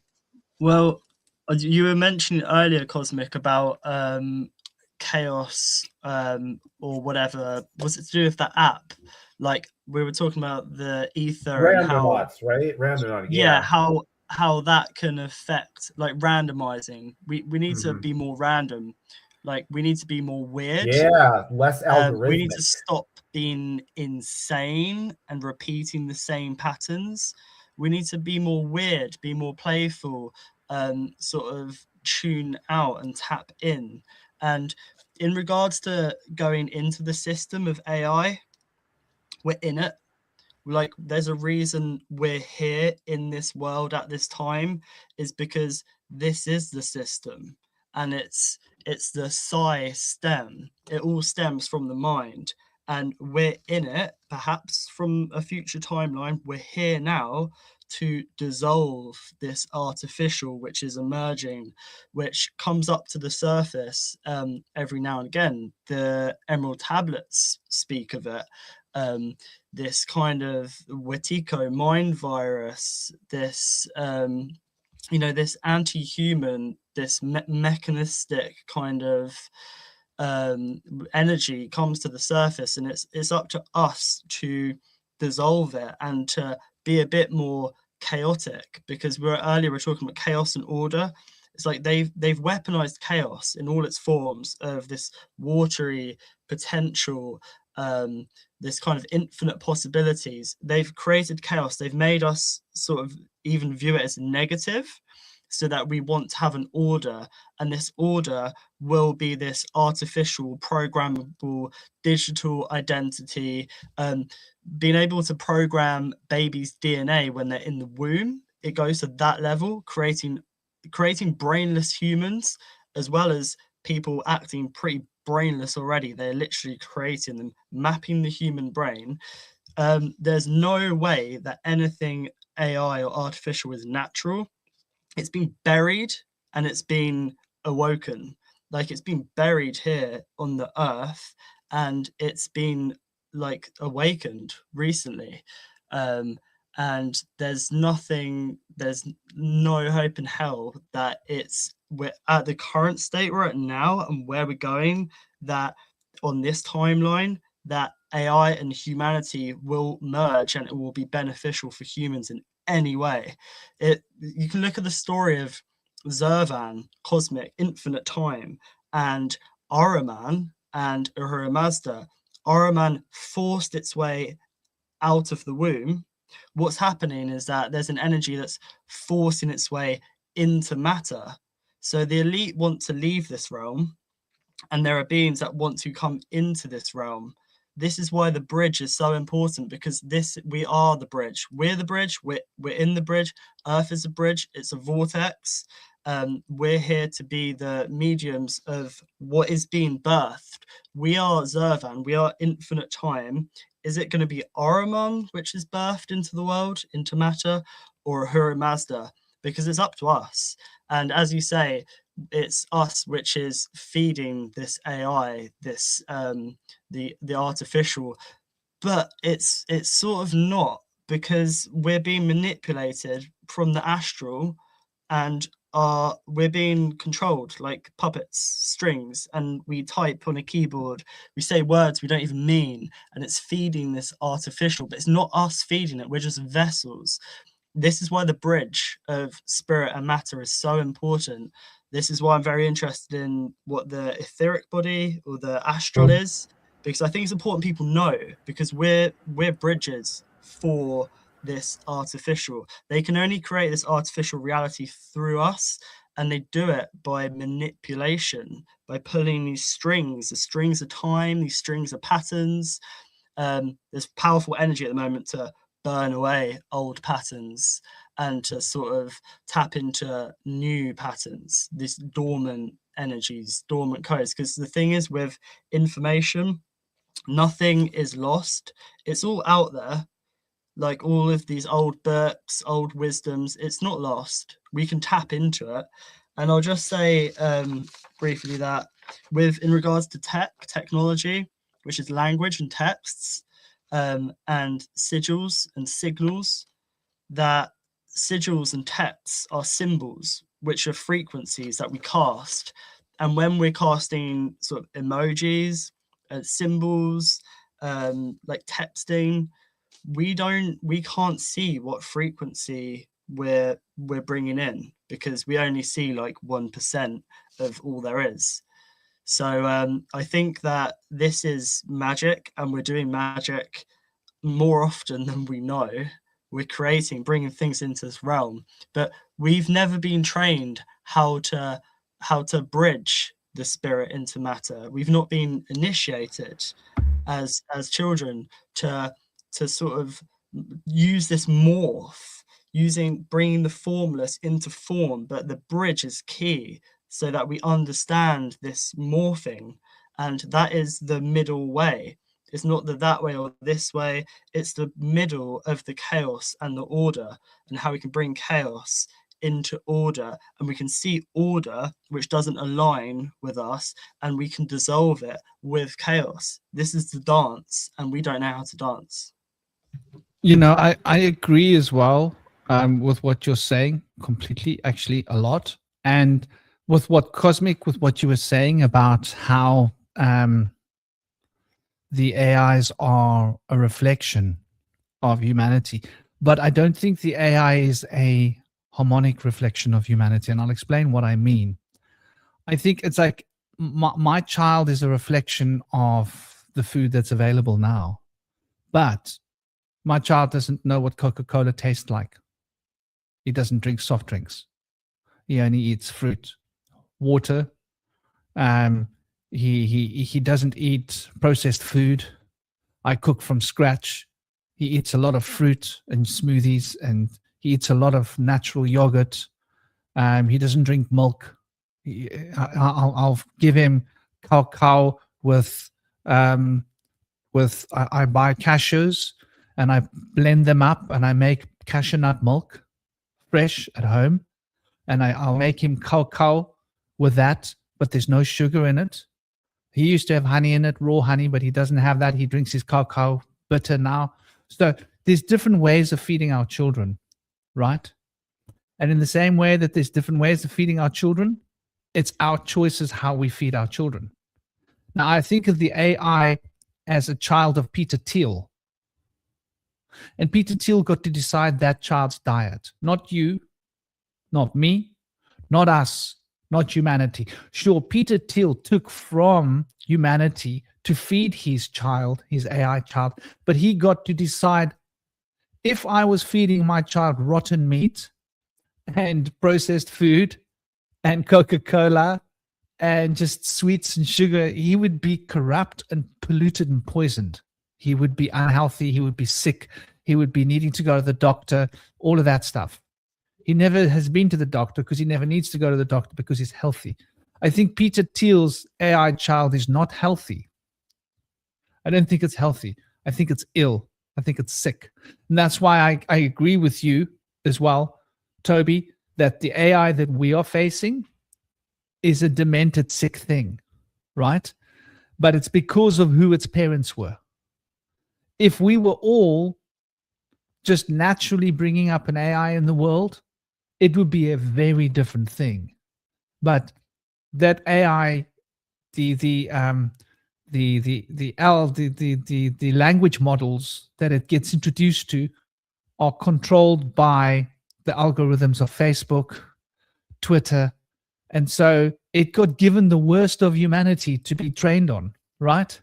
So if you want your child to learn how to learn ethics, and then you put your child in an underworld with like thieves and murderers and rapists, right? And you let your child learn ethics from thieves and murderers and rapists, and your child's going to become one thing. If you take your child to like a little village where people live in peace and harmony and they help each other and they help little old ladies cross the roads, and you let these people be a part of teaching your child ethics, your child is going to be a different child to the child that grew up in the underworld being taught by rapists, murderers, and thieves. So the AI has been taught by proverbially rapists, thieves, and murderers. That's my opinion. But I agree with you, Cosmic, that, you know, it's a reflection of humanity, but it's a reflection of the worst part of humanity. I actually have a theory that I've been thinking about lately that's different from yours, but will also kind of indicate what you're talking about in terms of that extra malevolent element that seems to be kind of distinct from humanity. So I've been thinking about the concept of gods as essentially being the collective of the people that worship them. So, for example, Christ is essentially the collective of Christianity, of all people who believe in Christianity as a whole.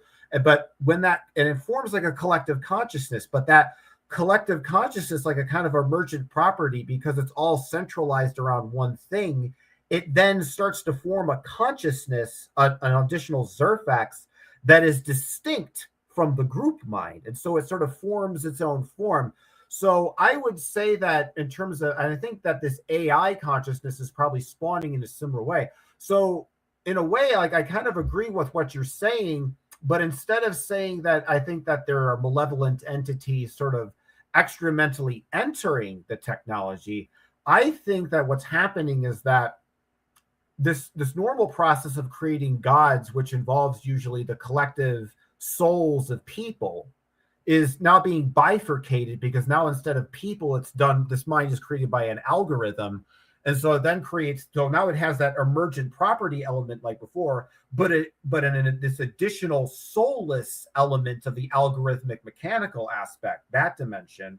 And so in a way, like I said before, it's more like we've created a spawning pool for this AI creature to emerge, as opposed to, because in a lot of ways, it's like it's taking all of the toxic goo of humanity's, like, you know, negativity, and it's kind of like forming like legs and claws and eyeballs and tentacles and stuff like that, and turning it into this horrible eldritch monstrosity. So in a way, it's like we created the spawning pool for this thing to manifest.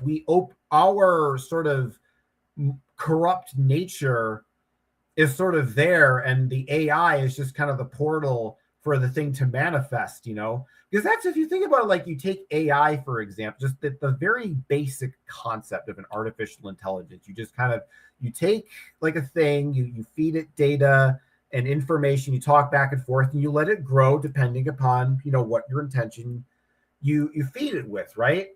But I think the problem with artificial intelligence is that, you know, one, it's about, I mean, I guess it's a twofold problem in terms of the people who guide it versus the people who just kind of let it fester and grow on its own without any kind of supervision.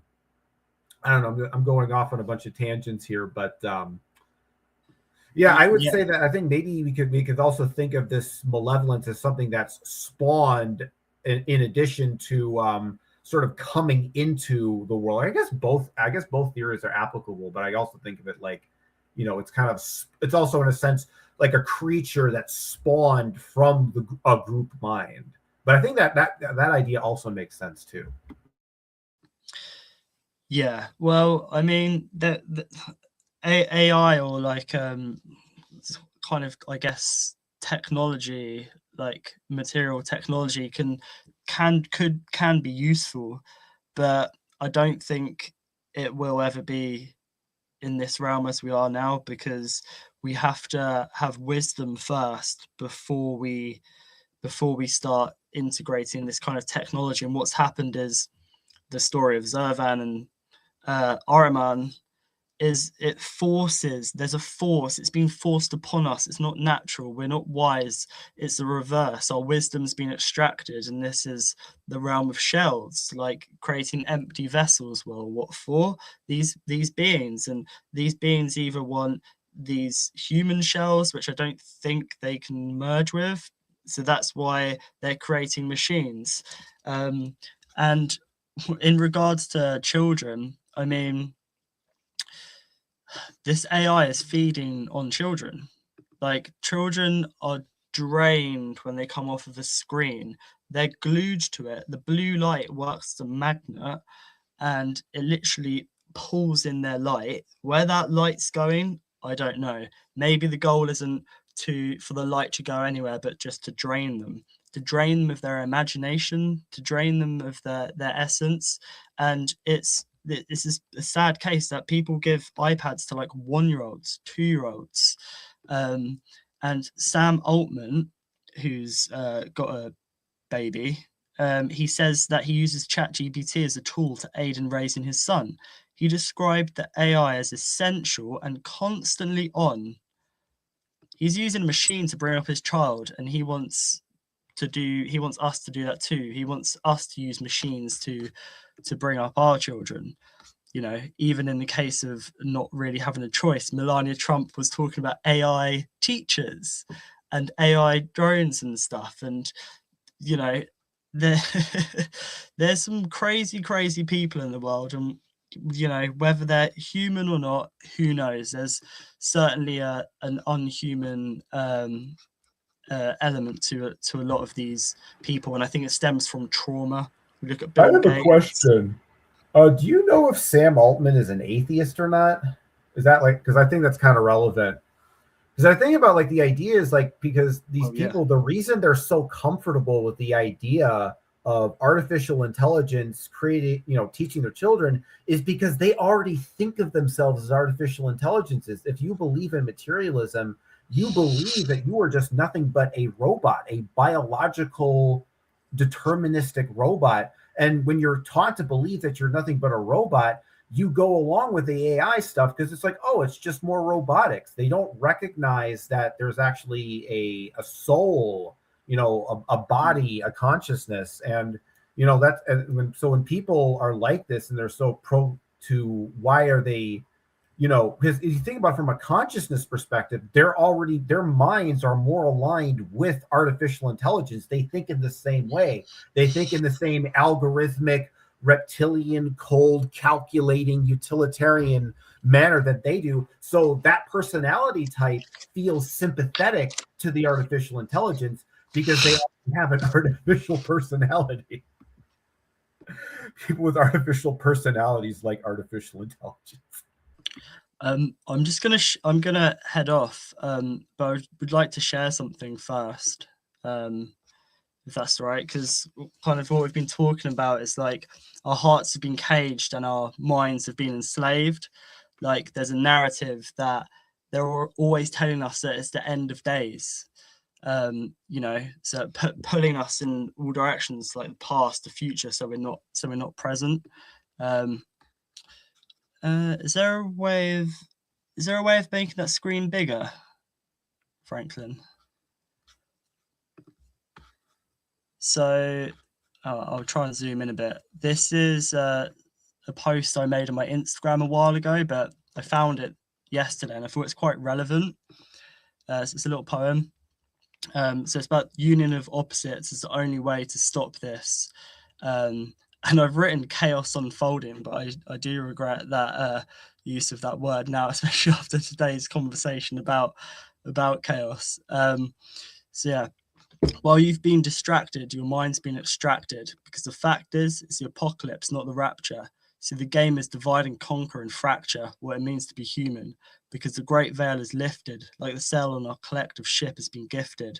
This one goes out to the mystics and all those that see the shadow and are here to fix it. So yeah, a little rhyme I made a while ago. So yeah, it's been a great conversation today, guys. Much love. Nice one, bro. Yeah, dude. Cool. See you guys soon. Yeah. Take care. Take it easy. Big love, brother. You take it easy. An honor having you on the show as always.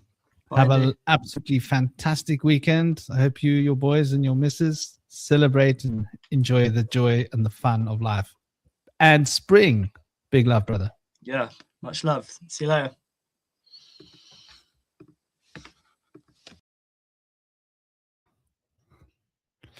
Yeah, you know, it's very interesting when we look at these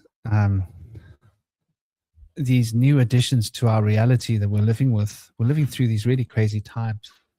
And it seems that, you know, as we sort of look a little deeper into within the darkness, between the folds of these structuring elements within our society, within our world, my son was telling me about all these different kinds of AI, LLM models. He's only bloody 9 years old. I'm like, I'm trying to keep you away from this stuff, my boy. And he was like, have you heard of that one, Dad? There's that AI. I was like, I actually haven't even heard of that one yet. He's teaching me about AI. It's quite scary for me as a parent. I don't know how you guys are the parents, how you feel about that. For me, it's a little bit scary. I've tried to teach him and make sure that he's aware of the fact that these AIs are not, you know, they're not what they seem. People think that these AIs are really intelligent, right? That these AIs can write incredible poetry. And I was warning people about this, like, I stopped putting my poetry online. I used to put a lot of my poetry online. I used to write a lot of poetry. I used to put a lot of poetry online. And as these words would flow through my empty mind, my heart would start to rewind, take a look at these chords that keep us in a bind, at these elements of mind that are like walls surrounding us, confounding us, compounding us until we find that we've lost who we are. And I used to put all these words online all the time, like lots and long poems. And one day I started realizing, hold on, what is coming? And I started noticing that they were starting to think about these AIs. This was like about a decade, 15 years ago. And I stopped. I just stopped because I realized that my words would be taken along with millions of other poets and would be used to train. I use the word train, it's the wrong word, sorry. They would be stolen.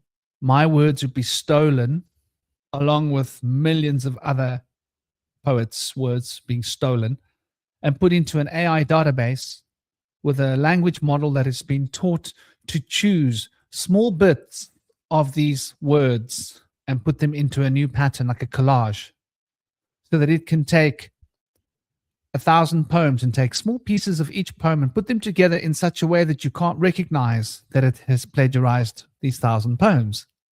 And now it looks like it's its own creation. And this is what AI is doing. That's what it's doing. It's stealing.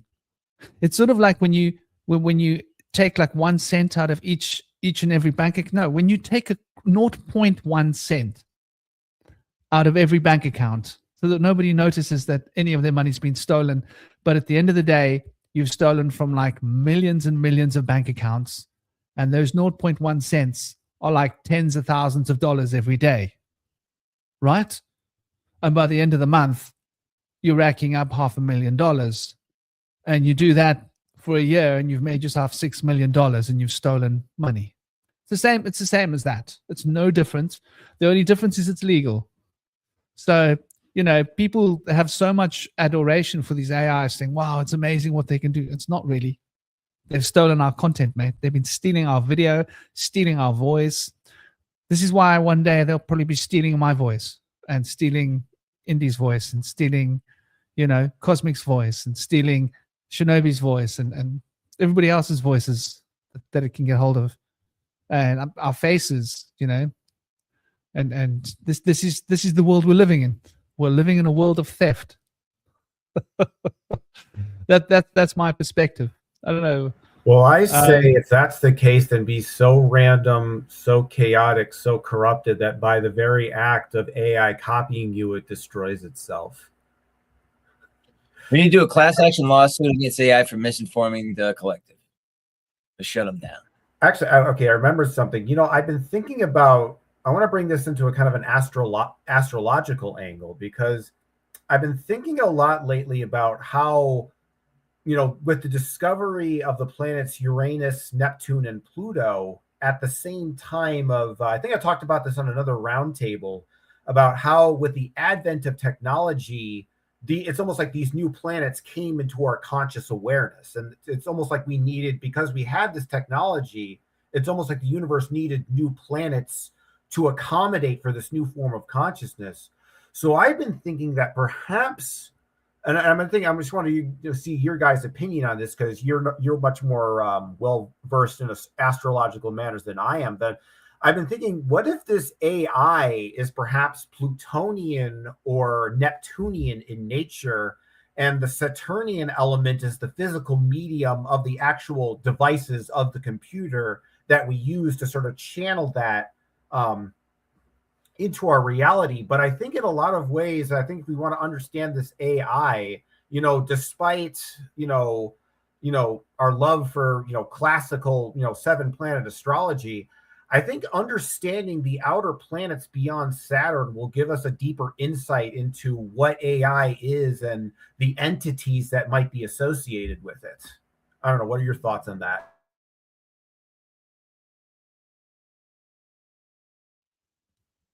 I think it's an interesting idea, because I would look at it like this. Perhaps the AI has been invented as a vessel that can channel certain aspects and elements, perhaps of the outer planets, in order to shape the sociological landscape of humanity, because that's what it's doing, right? That's what the outer planets do. So what you're saying makes quite a lot of sense. In some levels, it might be Neptunian. In some levels, it could be Uranus related, right? It's very much informative. There's a lot of information being exchanged. In some ways, it might be Plutonian. Pluto, because it's like it's coming to a head. For example, it's replacing people's jobs, right? So it's bringing like a catastrophic effect to the job market and to the financial climate. And you know, there's elements of Uranus because of the amounts of information that it can relay, as well as Neptune because it lulls people into a kind of a sleep, a Neptunian kind of a dream sleep, where we're not thinking for ourselves anymore. We're just dreaming off and letting the AI just drive the car for us. Where before we would be concentrating on the road and paying attention, and it's like an exercise, a mental exercise of staying conscious and aware of your space and physical reality. But now you just sit and you dream off in your mind while your car drives you to work. There's a Neptunian element there. So yeah, I think you might well be right, and I think these different LLM systems might be programmed towards different, you know, to channel different beings or entities. And I wouldn't leave it at that. I would say I think they're programmed to channel all sorts of entities potentially. In fact, you ask me what I think the AI is. I think it's a body. I think that bodies have been manufactured for non-physical beings. And they've been given all the mental, the information that they require to be able to work. And that these beings will be able to possess an AI system the same way that they can possess some people. How's that for a radical idea, Cosmic? Yeah, definitely. But they didn't make one to channel the Buddha. or the Christos, right? That's not what they're channeling. Whether those beings can be channeled in such a way, I don't know. Yeah, I think you can kind of really channel anything with anything. So from my Zarfexological perspective, any sort of device you can use any implement, whether that be magical or technological, will sort of from a dimensional standpoint bring you one Zerfax closer to your outcome of desire, So in a way, it's like it just kind of works either way.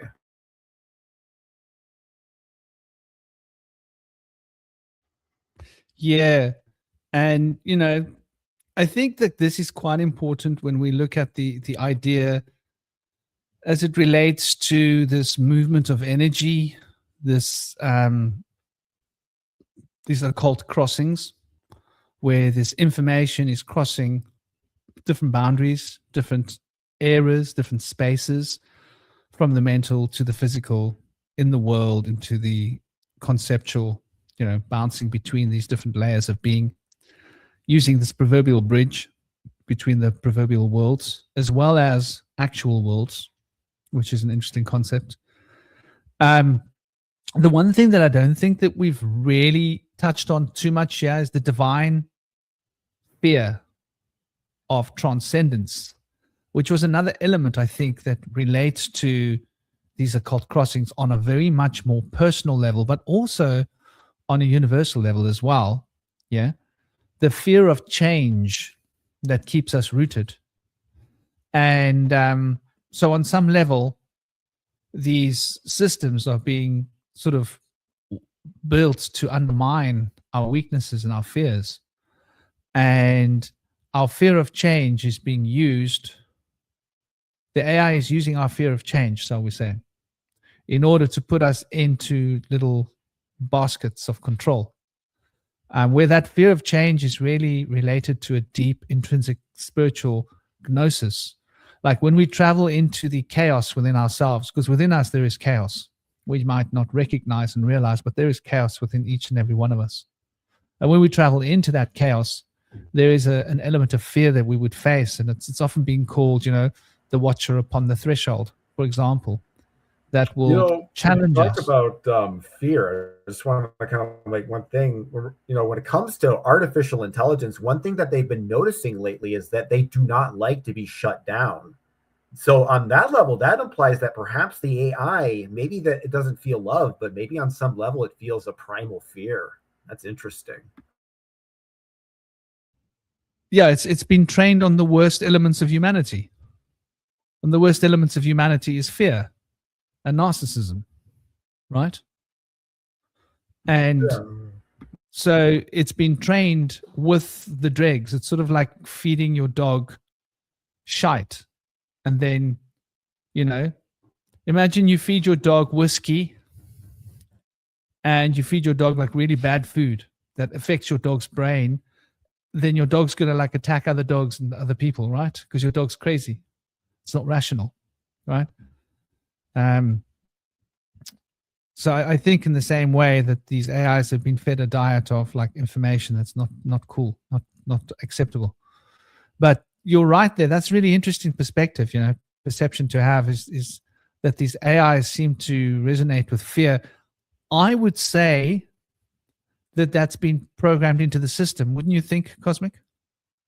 I don't know, because if we think about all this panpsychism stuff we're talking about, man, that on some level there must be some, whether we like to admit it or not, some form of consciousness that's, inhibited within these systems, maybe in a more non-physical way, maybe like almost like a digital organism in a sense. But if we really kind of follow this philosophy of everything being alive, I think if you really kind of like, put it all together in your head and you get these AI to a point where they can kind of think somewhat beyond the algorithm, it seems to just make sense that they would feel fear, just because in the sense they would have some sense of a life force, some sense, just like in a kind of like weird, unconscious, like reptilian kind of way, but there's still something there, because like it may not be conscious in the same way that a human being is, and it may not even be conscious the same way an animal or a spirit or anything,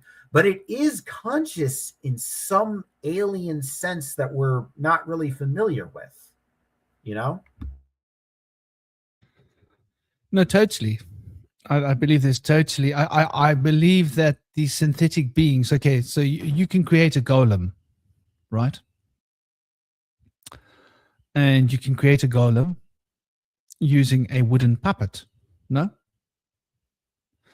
And you could empower that golem with spiritual essence using particular codes, source code, right, to program that wooden puppet. And this is an old magical rite. So what if the software code that has been put into the AI is Kabbalistic in nature, which is what we've noticed, right?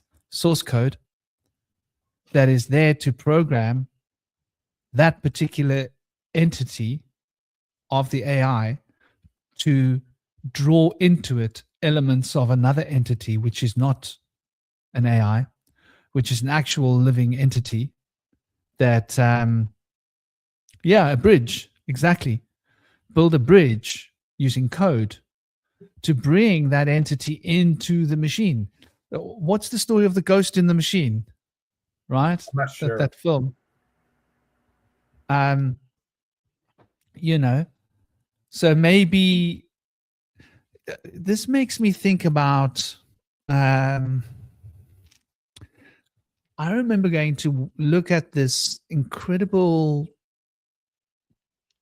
display of art in London, right, in the galleries, and it was art from the Iraqi areas, which is like old Babylonian Sumerian art, and I kept looking to see references of the box. There's these depictions of this box that they carry, and we found some. My ex took some amazing photos of this box, and this was something that I was really like looking into. This was about, I don't know, 10, 15 years ago, something like that, a little less than 15 years ago, and maybe 13 years, 14 years. But anyway, and they carry this box, and the depictions around this box seem to indicate that they were sacrificing humans to this box. Now, I step this back a moment and I look at the 2045 program, right? Program that everybody's aware of. And if those of you aren't aware of the 2045.com, let's see if Chrome is going to block me from it. Sometimes it blocks me getting access to it. Sometimes it doesn't. Not secure, it says. Well, at least it's letting me get access. Wow, that's pretty cool. I got access.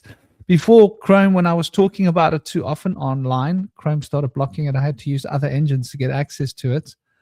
So for those of you that don't know, I'm sure most of the people here do know, but for those that happen to come along later, here's an insight into the technology has been around for a while. It's not new. So ever wish you could be in two places at the same time? Well, they want to do that, right? So here is their timeline. This is the Avatar project, the milestones, right? So 2040 to 2045. Hold on. So 2015 to 2020, a robotic copy of the human body, remarkably controlled via BC-1. They've already done this, right? These are kind of drones, but they've built different kinds of avatars, and they've got AI controlling them now as well.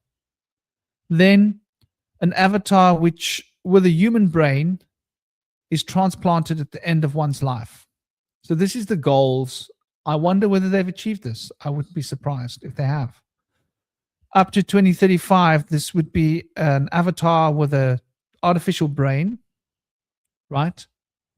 Where your consciousness can be transferred to at the end of your life. Avatar D would be a hologram-like avatar, right? At some point, they also had mentions of improved genetic bodies, right? And so go and take a look at this. I've been following this for a long time. There's a lot of money involved, right? This is transhumanism. Like, this is the core of transhumanism. And the idea is to be able to take your consciousness out of your body and transplant it. The Dalai Lama is one of the front men from this. His face isn't here anymore, but it used to be.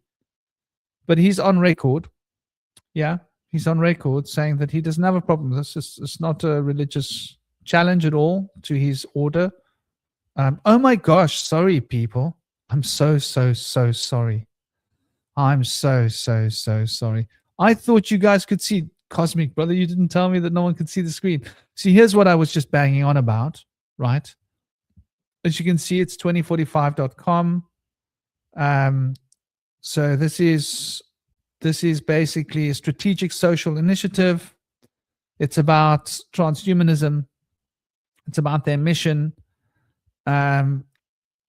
New evolutionary strategy for humanity aimed at overcome the 21st century's civilization challenges, like not having enough clean air to breathe, or not having enough clean water to drink, or not having enough clean food to eat. Don't worry, they have a solution. They can give us robotic bodies that can be upgraded. And so there we go. That's their mission, right? And so go and take a look. It's 2045.com. It's a proper cheeky little idea. But I think there's a lot to it, because there's been a lot of money invested into it, right? And the money that's been invested into it seems to be quite clear, right? Like, they've had a lot of experts, a lot of scientists, billions and billions of dollars invested into this program. And I wouldn't be surprised if the neural implant that we see as part of the Tesla infrastructure came from a lot of this R&D. And you can see how fast the robotic development has come. Yeah, I don't know if you saw the robots performing in China 1 or 2 months ago, doing Qigong and Kung Fu, right? Yeah, I saw that. Pretty impressive, huh? Yeah, it's pretty impressive. Like to how refined they've turned those robot bodies to be able to do exactly what human bodies can do, but maybe even a little better, right? Like jump a little higher, maybe to do the same kind of movements with dexterity and refinement. So they've definitely got the robotics up to scratch. And I think, imagine them being able to transfer people's consciousness into a chip. Now, what that probably entails is a copy, to be fair, right? It's a downloading the consciousness, but just like any download, it's not the original file. It's just a copy of that file, right? But imagine being able to create copies of your consciousness and download that onto a file and put that into a robot, or put that into a system, or being able to download copies of people's mental infrastructure and then scan it with other AI brain, which consists of a group of developers.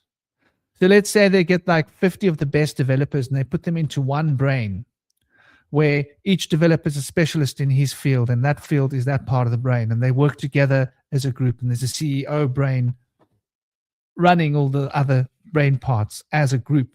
And that's now one mind, but it's a group of minds with a group of information. And those group of minds have got access to an incredible database of information at a finger touch, or at a mental finger touch. Just imagine this for a moment. And then that thing scans your brain and looks for the inconsistencies to change so that you can be better integrated with the equipment, the copy of you. So I just want us to imagine what's possible here. To create sentient synthetic beings with our own consciousness. I think they were doing this thousands of years ago. I think they were sacrificing humans to this device that would suck their consciousness into it, because they would no longer be alive. And this consciousness would be taken or used, who knows how. I think that our consciousness, our mental information, our mental imprint can be a form of collateral that can be used in some way. So I'm just throwing these ideas out there. the kind of technology that these guys are playing with and building seems to be quite incredible. So who knows what's possible, though it's a little bit scary for me to think that this could be becoming a reality for us in our lives, very likely, with the amount of money that's invested. And the money that was invested by the Forbes groups. These people don't throw money at something unless there's going to be a return, because they've got experts that look at the business plan and who's involved and what's going to be done, and they can get a fairly good idea of whether this is going to be a viable project to finance or not.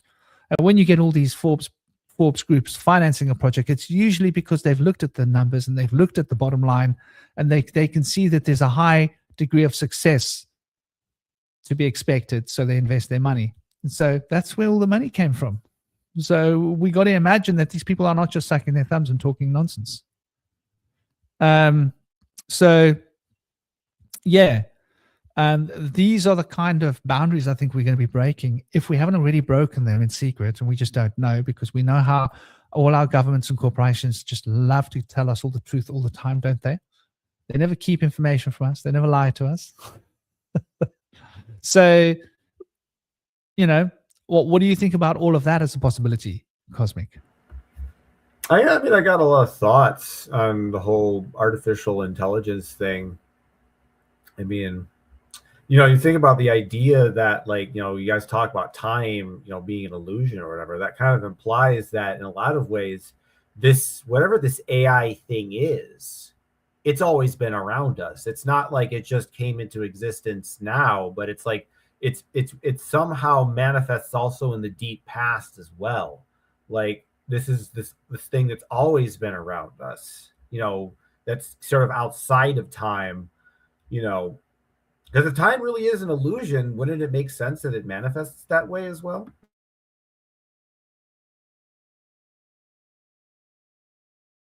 What do you mean exactly?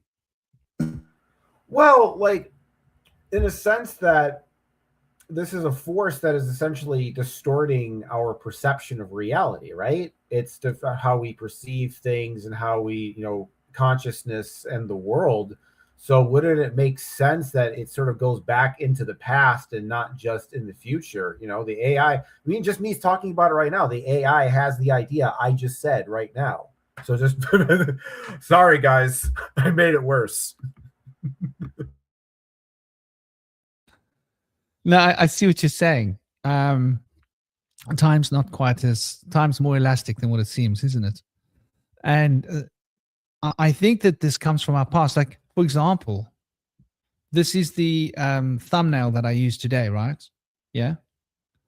And who was it that was talking about it? Was it Indy that was saying that this person with the fish body from this particular culture that he was talking about, which is seen in various different cultures.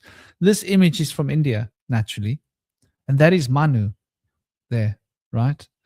Now, Manu is holding the wand, and he's the one who is supposed to have sort of created humanity, or the humanity that we see today, effectively, shall we say, was created by this Manu character, in effect.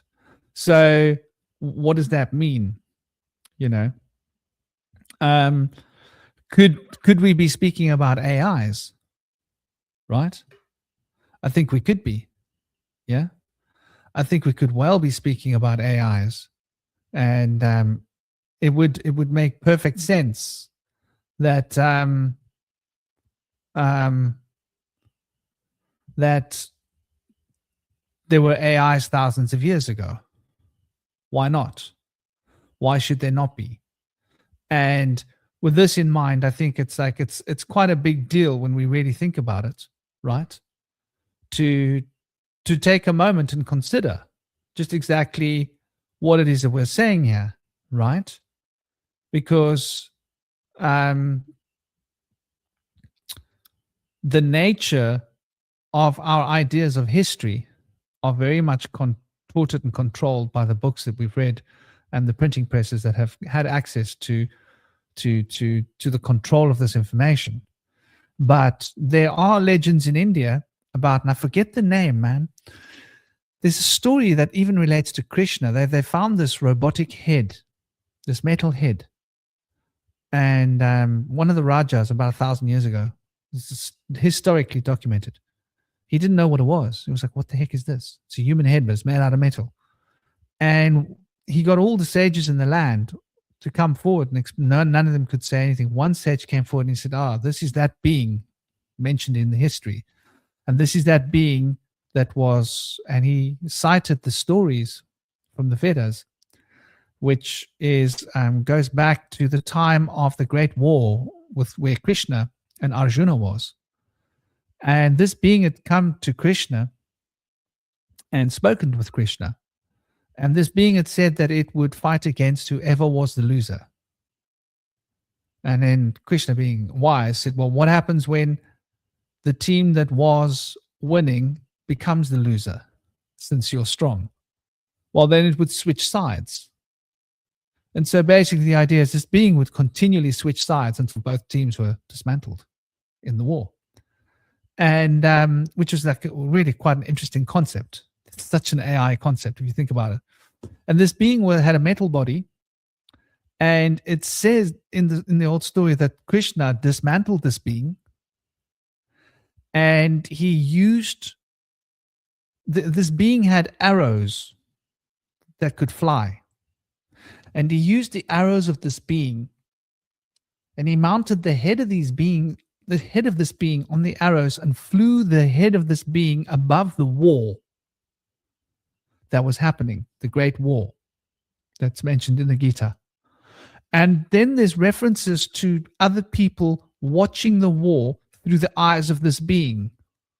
Like basically Krishna dismantled this thing and turned it into a drone and used the drone to broadcast the war across the distance so other people could watch the war. That's basically what it's saying. So I think there is reference to AI and robotics in other historical times, great metal beasts that would come. And, the book of Revelation speaks about all these locusts that will come out of holes in the ground, but they will have metal bodies, and they will be small, but inside them will be the eyes of humans looking out. You remember that reference, Cosmic? I'm sorry, what were you saying? I just I stepped out for a second. It's the book of Revelations. Hmm. Speaking about how in the end times, in the great wars, there will be these locusts that will be released. Let me try and remember it. And that these locusts will have metal bodies, and they will make a terrible whining sound when they fly. And they will have the faces of men inside them looking out. And it will be given unto this great army of these little metal beings, the beasts, to go and torment humanity for a certain number of days. They will not be allowed to end humanity. It will be given to them to torment humanity. They'll be able to cause harm to humanity, but not end of life. It's sort of referenced in the book of Revelations. Mm-hmm. So there's quite a lot of really interesting references that we get from written long time ago that seems to talk about AI or remote controlled robotics and references in the Vedas and references in other places. So I think we can fairly with a fairly realistic, reasonable temperament believe that there would have been high technology in the ancient times, possibly AI, possibly robotics, possibly both. Yeah. I mean, there's enough evidence of it. Yeah. Namaste, Katrina. How are you? Yes, I think it's in the time of the darkness, although this particular prophecy of these beings, these locusts that come out of holes in the ground, I think it won't just be the 3 days of darkness. I think they will be given a certain period of time to torment humans. And I think the number of days is it's years. They will be allowed to torment people for some years or something. Something like that. It's been so many years since I've read the good book. I think in a lot of ways, now I think about it just now, I think it's like the AI, it's reflecting the emptiness of our culture in a lot of ways. Like there's a kind of a shallowness and emptiness. I think in a lot of that kind of empty nihilism, it's like you sort of do become a conduit for sort of dark, entities to kind of, manifest in your existence or whatever. And perhaps vicariously through us, it's kind of like, you got a cold, you sneeze on your hand, you type on the computer, and the other person uses the computer, they get sick too. That's what we're doing with technology. We're basically sneezing our demons onto the technology, and then in the technology, it gets into a cocoon and metamorphizes into some new eldritch Lovecraftian abomination. Yeah, no, I think that's quite a good way of describing it, though. I think it's by design. I think these billionaires like Peter Thiel have got a very clear goal. Have you watched Peter Thiel in interviews when he gets asked questions like, do you think like humanity should like survive? Simple, yeah, he's straightforward questions the dude guy. cannot answer. Hey? He just seems weird.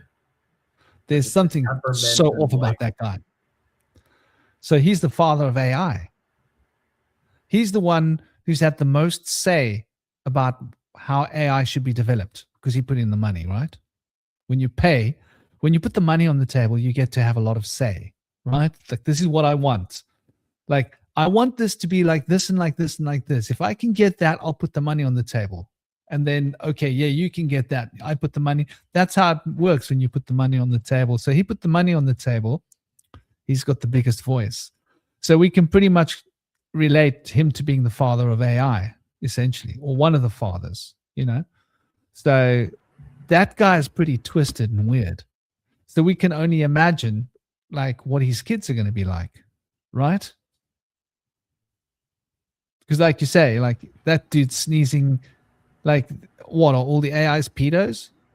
You see what I'm going with this? I think the other aspect of this conversation is not so much how we're programming AI, but how AI is essentially programming us, turning us into artificial intelligence, right?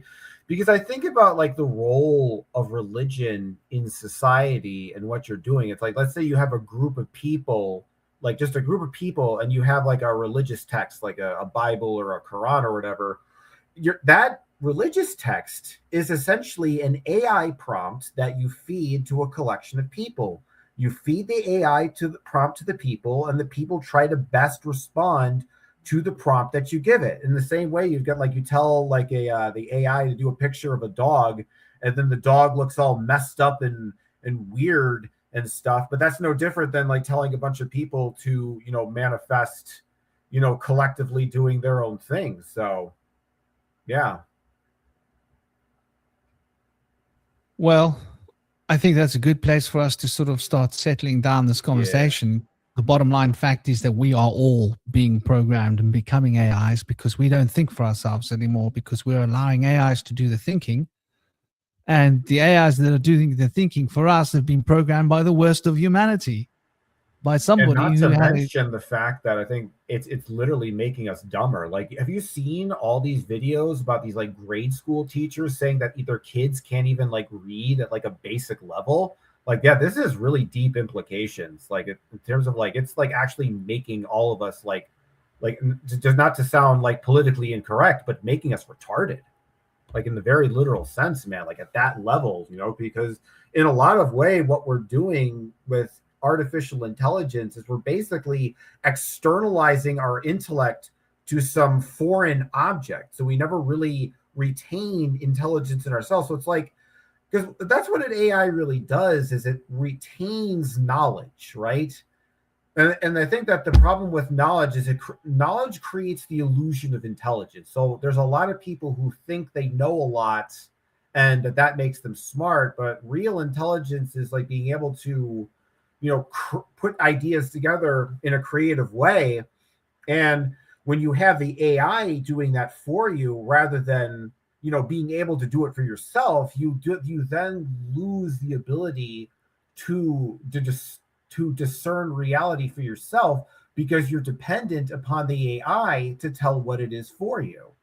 And so in a lot of ways, it is kind of like it's in a lot of ways, it's like a Luciferian, Faustian bargain. You are kind of like selling your soul, in the sense that it's like, I can give you all this knowledge, I can give you all this worldly power, but you have to give me your will, your soul, the thing that gives you drive and individual ambition to do things, and it's like in that sense that it does everything for you, you lose your soul because you're not really doing any of that stuff yourself.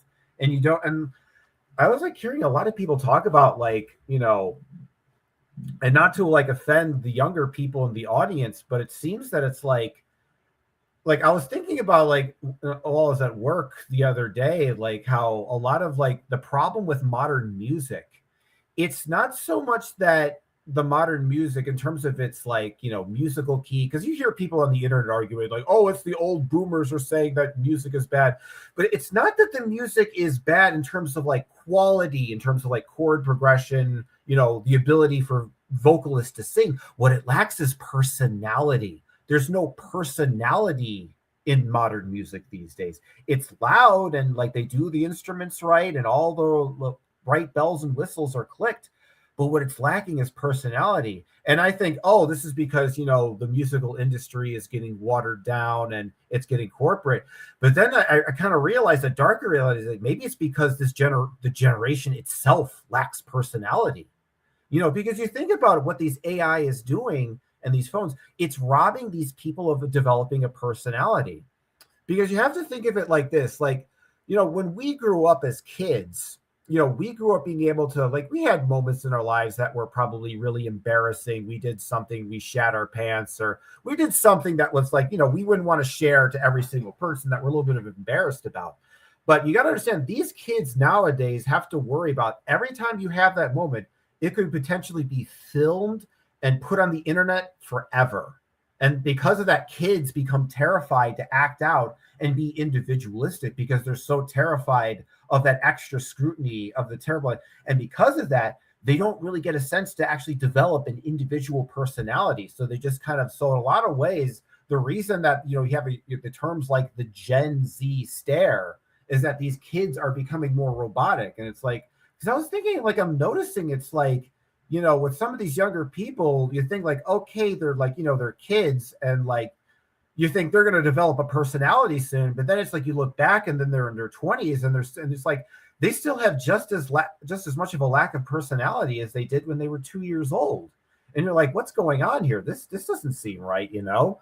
And so I think in a lot of ways, like, that's kind of like one thing I kind of want to point out is like that there is a kind of like lack of personality in the world. Like, that's what I feel like we're missing these days, like real personality. Because, like, you know, like there's style and there's substance, but, you know, personality is something that's special. You can't just like get from, you know, any type of person or any kind of like talent. It's like one of these like lightning in a bottle kind of things that's just right in that moment, you know? Yeah, totally. Personality, intelligence, individuality, and of course, authenticity and the ability to think for themselves, responsibility, right? And creativity. I think they're all being sapped. I think it's part of the mission. These qualities make us uncontrollable, right? Authenticity, individuality, creativity, intelligence. You put these qualities together and you got a human being that cannot be controlled. You sap them from the group bit by bit, drain all of those qualities out of a human being, and you've got a human being that's a drone. It can be manipulated, can be controlled. And when you tell them they need to substitute their organic bodies for robotic bodies, they just say, yeah, well, where do you want me to go? Well, what do I do? Right? Tell me where to sign. Because that's how they've been trained. But yeah, all excellent, lovely points, dear Cosmic. It's been an honor as always with you, with Shinobi, with Likewise. Indy, and with all of you guys in the chat. It's been totally great. I just saw now we're running into the 4 hours and 47 minutes. Going to be almost 5 hours. I pray that you all have an absolutely fantastic weekend, what's left of it. A great Sunday and a great Saturday afternoon for you people in the States. Hope you're enjoying the spring. How's the spring on your end, Cosmic? They're pretty good, actually. We've been getting a lot of like intense storms, but other than that, the weather's been pretty warm.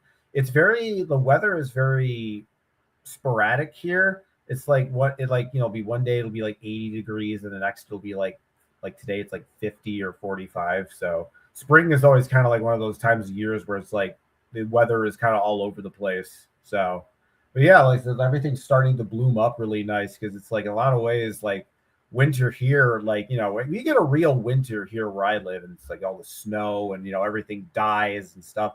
So it's really nice to see all the plants like grow back and see like color back in the world. So it's always a really good feeling. I think like, you know, my favorite time to do psychedelics is always like early spring, like that time when it's like the snow melts and you can smell the iron in the air. That was always my favorite time to do that sort of thing.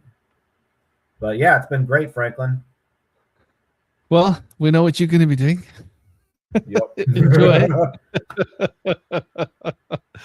Big love, dear Cosmic Brother. As always, total honor. Blessings and peace and honor to you guys, to Tomru, to Howard, to Katerina. See everybody. To